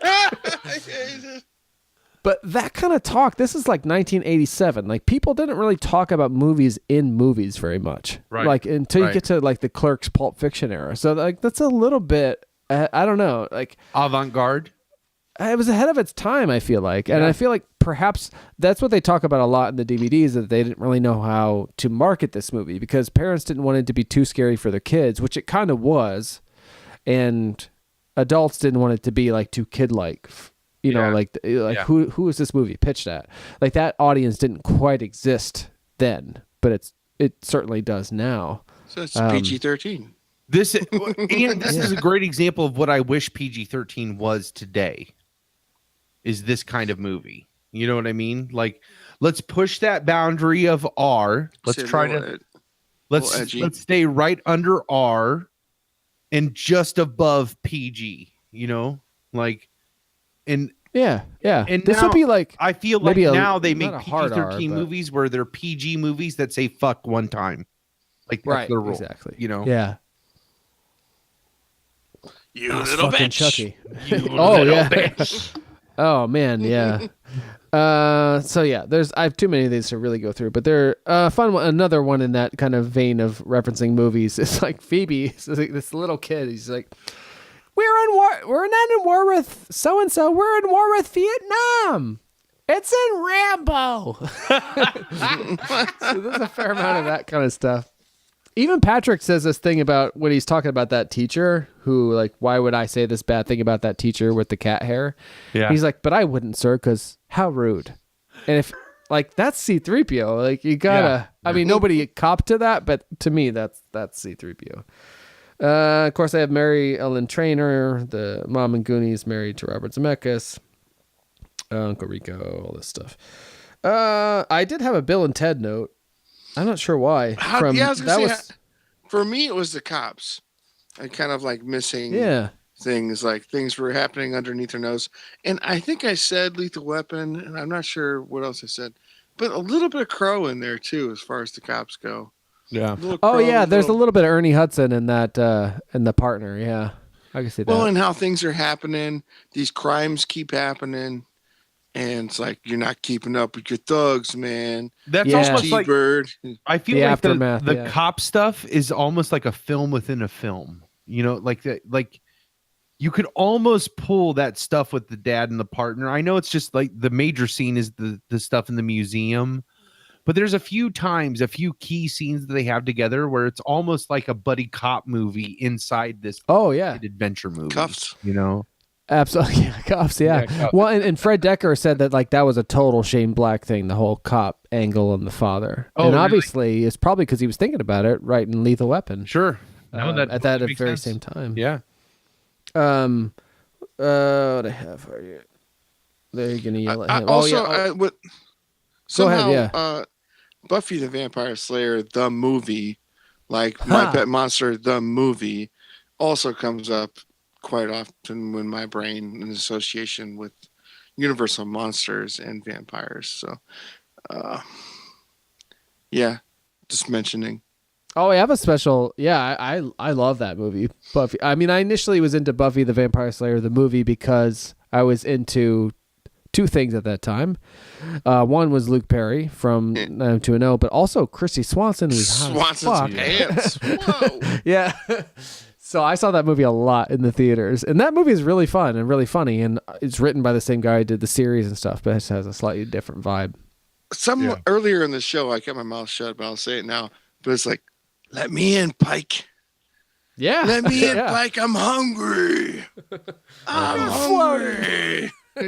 Come on, man. So I had to say it. That let me in scene is so ubiquitous in ties with the Dracula story, you know? Yeah. Like, Yeah, you have to be invited in. you have to be invited. the But rules. I can think of like Salem's They're Lot. seniors. That same scene happens in Salem's Lot when Danny Glick comes back from the dead, and he comes outside Mark Petrie's window, and he's like, "Let me in, Mark."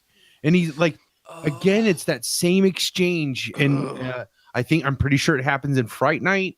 I love that exchange where it's just like it's you want to trust this person, but you know they're gonna fuck you up, and the character at the last second has the wherewithal to be like, no, I can't do it. You know, like that would be stupid if I did that. What's the rules? Yeah, they can't come in unless you invite them. That's so great about the monster thing. It's like you get to it's that whole thing about a club. Like you get to be in on the joke. Yep.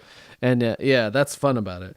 And speaking of in on the joke, there's so when the Van Helsing's diary gets introduced, I don't remember how the word is involved, but there's a palindrome for Dracula. Oh, so yeah, I think it's like, I can't remember what it is, but they called to buy the book because they found out the book got purchased, and this person called inquiring about buying it.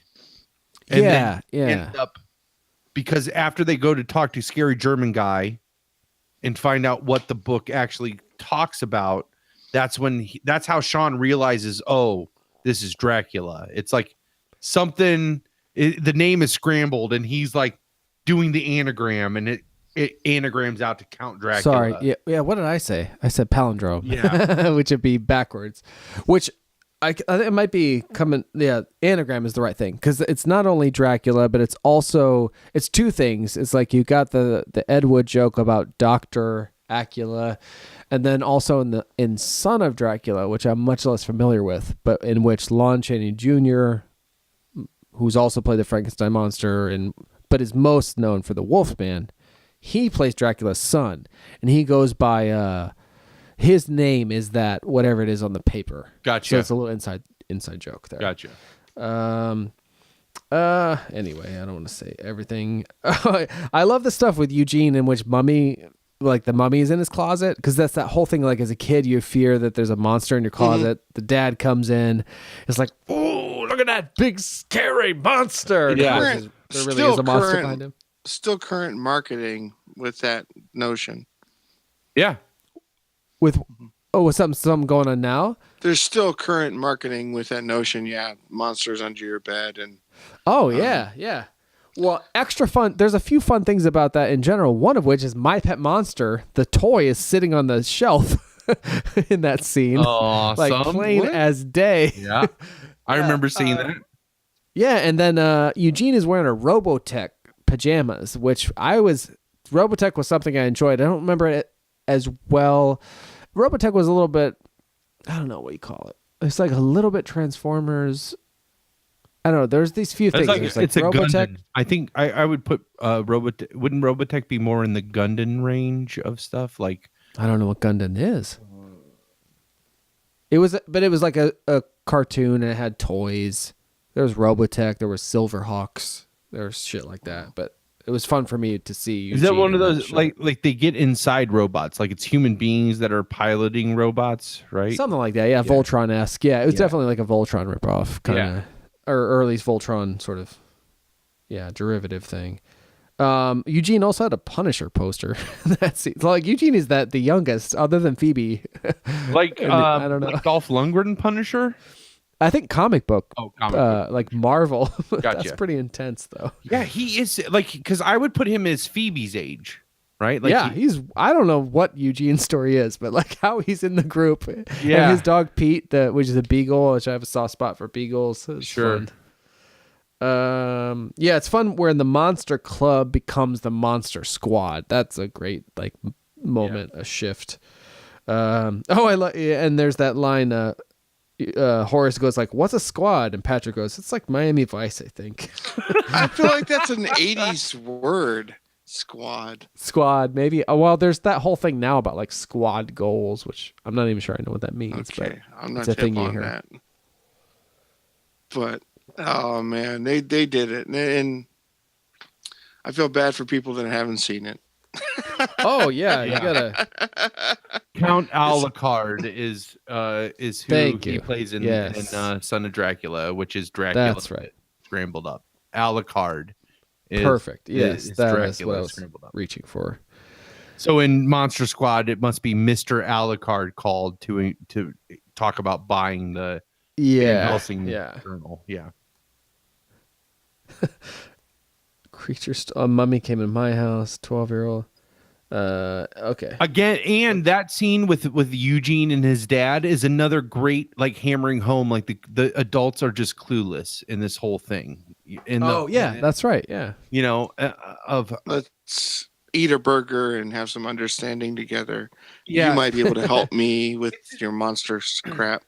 It's because it's like kids live in this secret world, you know, like grown-ups don't have time for monsters because they're worrying about mortgages and credit card payments and dealing with shitty fucking work and how that's eating away at your marriage and like all that. You don't have time for All the stuff we talked about. all the off stuff air. we talked about, and like you don't have time to be like, yeah, there's a fucking monster in your closet. Awesome. Like, I'm so fucking sorry that you don't, you know, that you can't sleep because you think there's a monster in your closet. And there actually is. Like, that's what's so great about this movie. What is something close to my heart, and I've spoke on this before, and still share. I mean, I have an odor apparition in the garage, and it only has presented itself to me. Yep. This so like talk Odor about apparition. it's a localized smell of like maybe female foundation. And I for some reason I use the term Mary Kay. I don't know. It's like a female foundation smell. It's very localized. But anyways, talk about monsters and like, hey, the adults say, hey, no, everything's cool, man. Move on. I'm like, no, this is really happening to me. Yeah. You know, like this is like, and I've gotten over it. I mean, no, I haven't gotten over it. I'd like to say I've gotten over it. I can't accept that. I will not sleep. And like honestly, there's terrifying. electrical disturbances, and it's not. Electrical disturbances haven't always been in the garage. Most of the shit is in the garage, but like I don't know. I can just kind of identify with that. Like everybody else is, no one else is. It's almost like my ears. Like I hear it, and I have to play it 100 times. Like, do you hear that? Do you hear that? Do you hear that? And for me, with this odor apparition, it's like I'm the only fucking person experiencing it, and I feel a little alone in that. And so, you know, people can't hear it. They can't experience what's going on, but I don't know. I forget how I got there. Is it don't like deny a- your Monster Squad senses. and- Never deny your senses. No. And I'm completely with you. And I just, it's odd, man. And when you think of Bigfoot or you think of, something beyond the realm of what Aliens. we understand. Alternate dimensions, like multiple realities, like any of that shit. Like something beyond the realm of what we understand, it's there. Yep. And it's kind of frightening. It's kind of and it's humbling for myself because I know it's not just blood and bones and this and that. There's more than blood and bones, and I don't know. It's so you talk about monsters and this sort of thing. Well, about the grown-ups, I think it's like it's that grown-up thing. Like the grown-ups appear to be inept because we, as audience members, we know we've seen Dracula come back to life on that plane, and we've seen him resurrect Frankenstein, and we've seen we know suck back together. Yeah, like come back together. We know as an audience member that that the kids are right, and so it's really easy, So then we're like dumb fucking grown-ups. But now, as we're grown-ups, like you're like, because you're like, yeah, no, this is definitely happening. This smell is occurring. Up until hours ago today, it still continues to happen. Because the last time you talked about this, like didn't you? Your initial assumption was it was your aunt, right? Like, my initial assumption was it was my mother's mom. Oh, but then I quickly realized that no, this Cheryl. Bleep that out. That's okay. I don't think she'll be offended.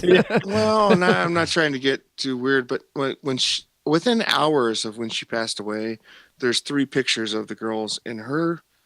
She loved this house, and within hours of her dying, the picture fell off the wall, face down. Glass didn't break. I hung the picture back up. And I don't know, it's just so strange, but it's beyond the realm of what I'm a quack, I'm a kook for saying this stuff. But it's I can't. I would be a liar if I told you otherwise. Yeah, you can't deny your senses. And I think that's the like inept adults in these movies represents that. Because they know adults are going to be watching these movies, but as an adult, you're looking at it and you're like, I need to be open to the unexplainable as an adult. I need to be, like I need to be open to that as a grown-up, because otherwise I'm going to just be one of those inept grown-ups. Like I need to be able to have whimsy and imagination.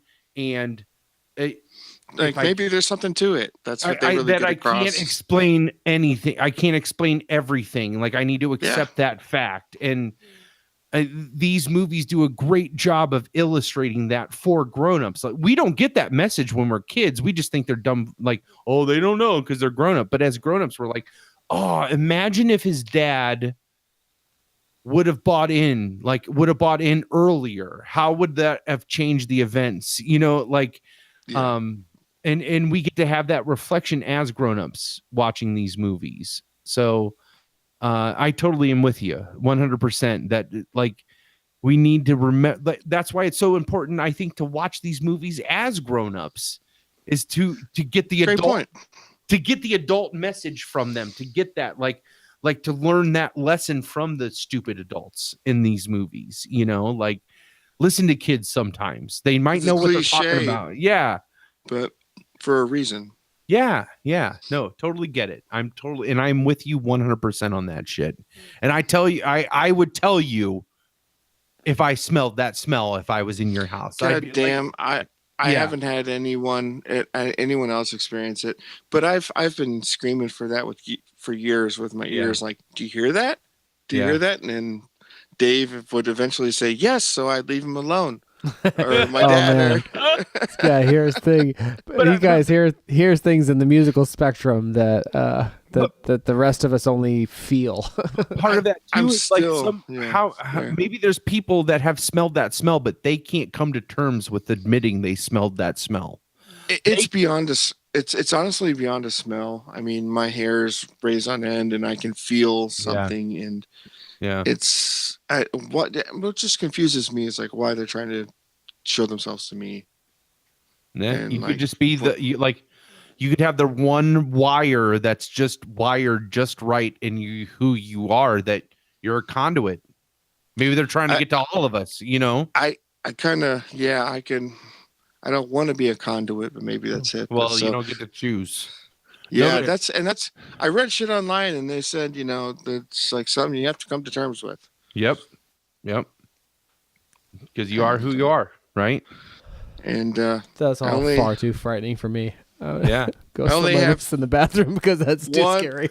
Listen, 1, 2, my pet monsters. That's all I got. It's like, your family, your family has such an amazing connection to the supernatural for me that like it's so inspirational of how accepting your family is of the supernatural and I'm scared. I mean, Yeah, I think it's probably fear all around. yeah. I haven't experienced anything, thank God. I only have heard things and live in You fear have of things. no, but you have experienced things like you as a child, you actually manifested physical visualizations things. of like I consider myself to have a very vivid imagination and a very like good mind at like going through stuff. I've never been able to physically manifest a hallucination through any of my emotion.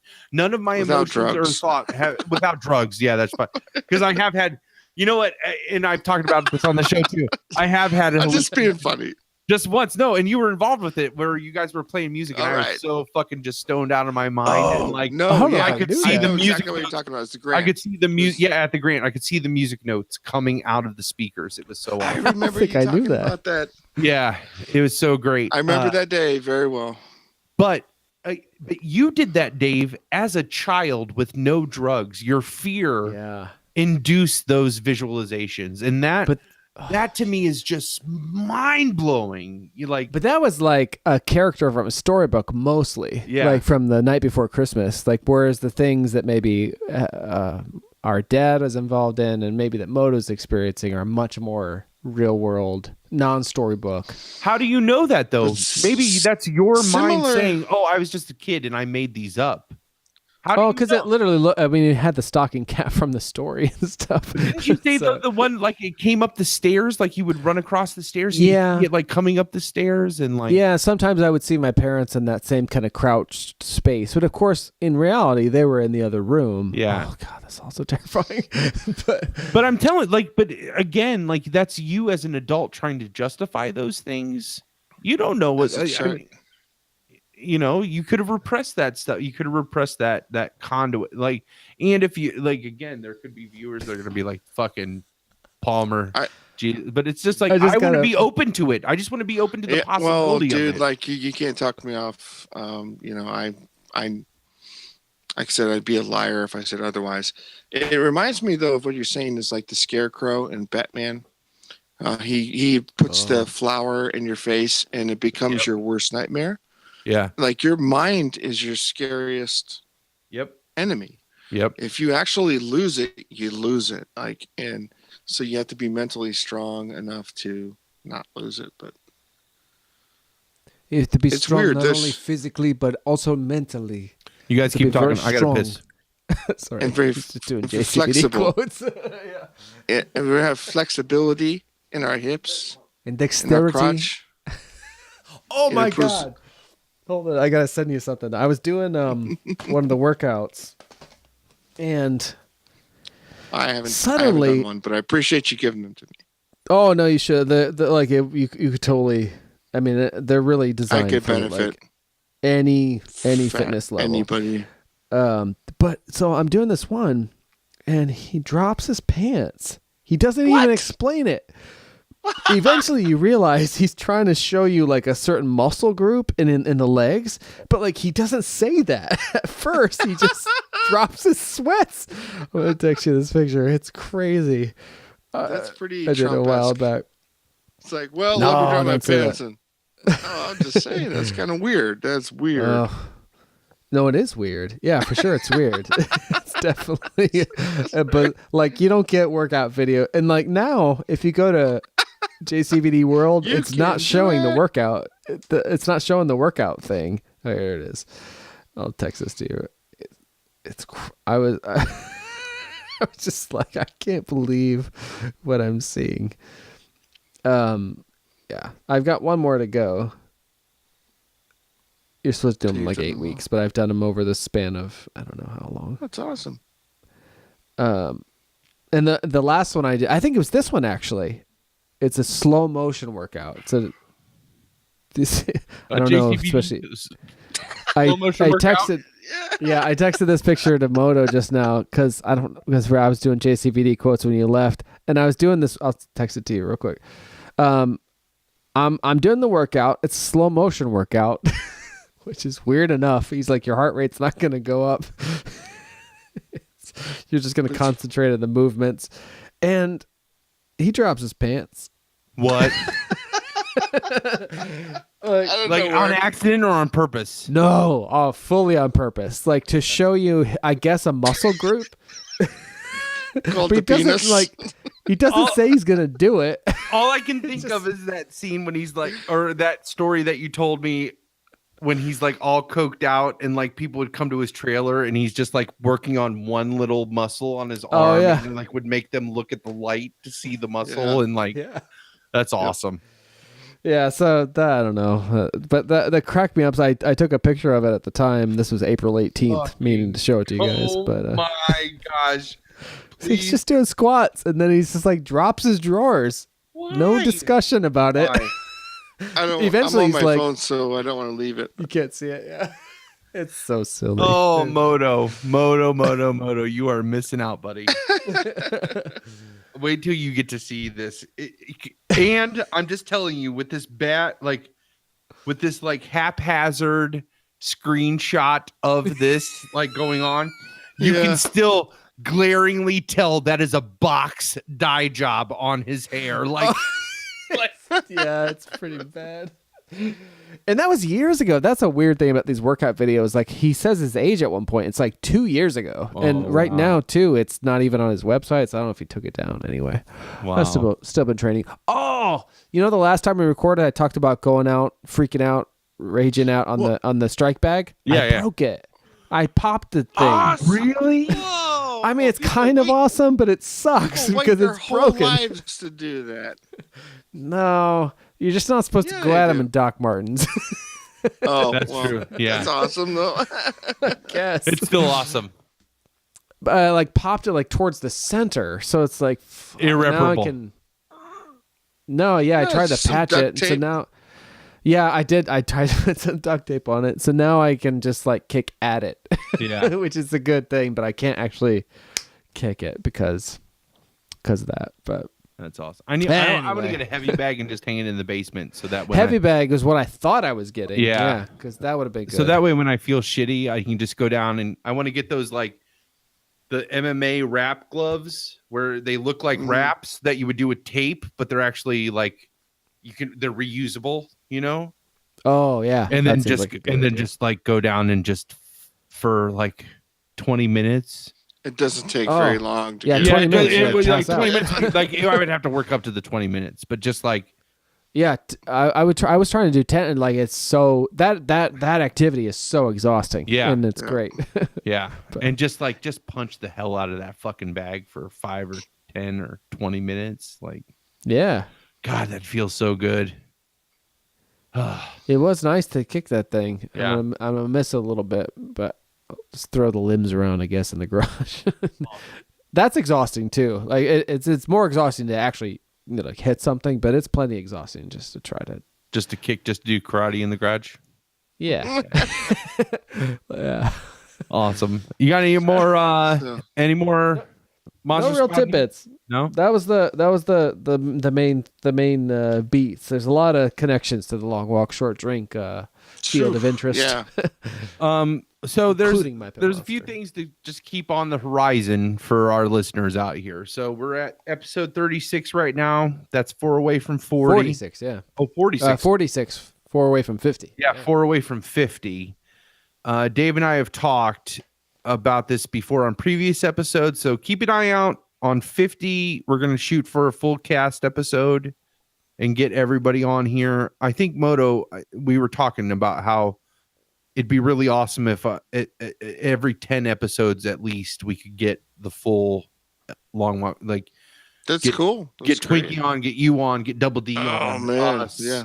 And then just to like talk about the show and Catch up and all that good stuff. I think 10 episodes is every 10 episodes is a great.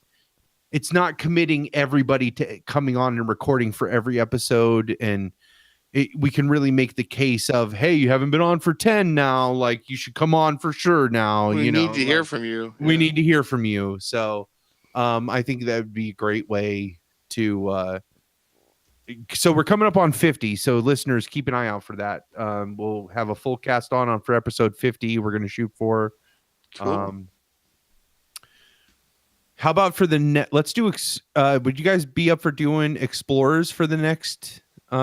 We could also do another double, but I think Explorers is like, this was great because Monster Squad and My Pet Monster evened out to about the length of an actual movie, right? Like, yeah, both are pretty short. One's really short, and we had the Moto connection. Yeah. How about we do Explorers the next time that we do this? It does not have to be the next episode.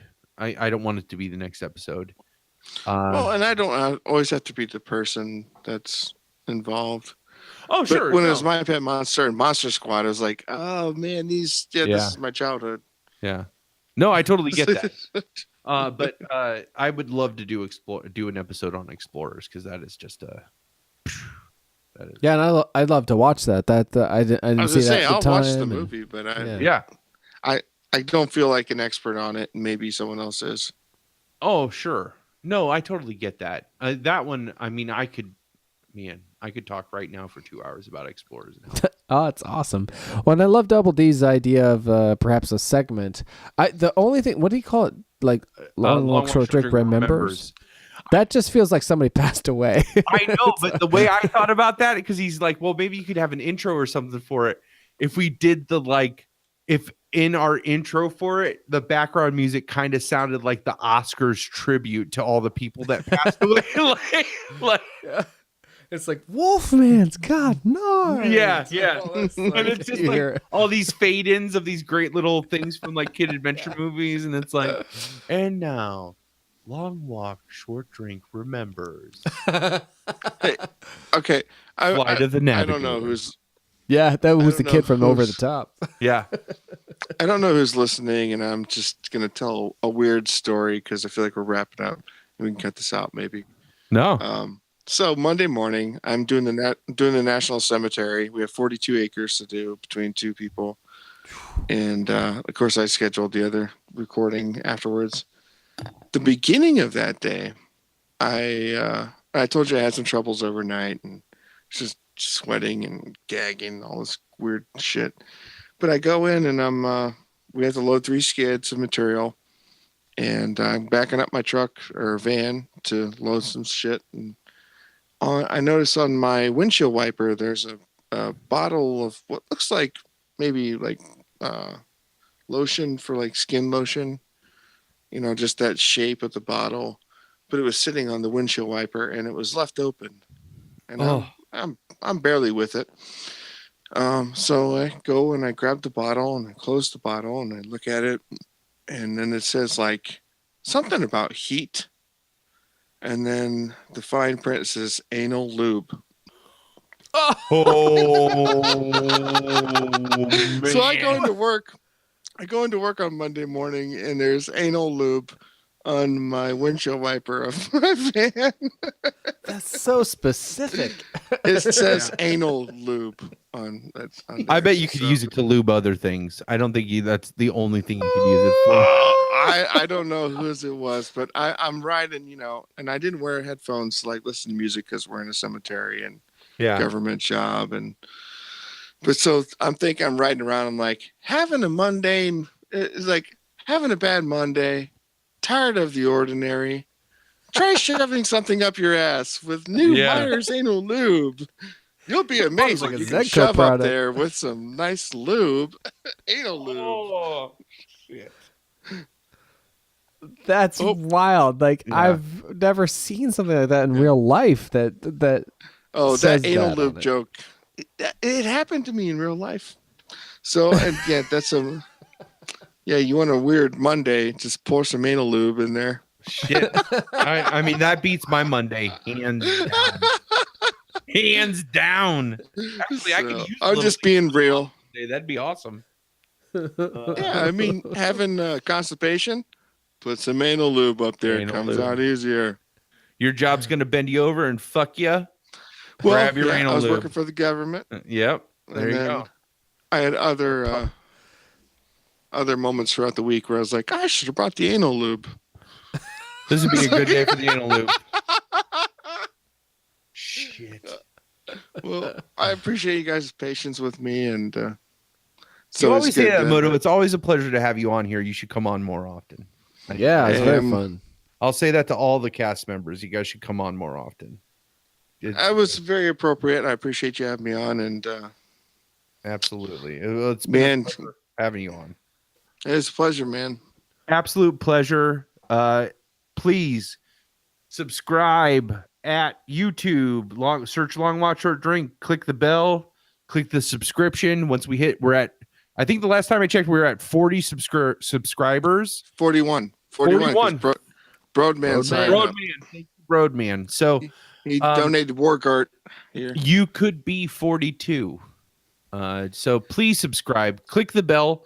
That way you get notified every time that we go live. You can watch the whole conversations besides, or if you're not up for the whole 4-hour conversation, you can wait for Dave to put out the episode once it finally goes live, where he'll trim it down to the beauty of what you'll hear by searching Long Walk Short Drink on any of your favorite podcast platforms.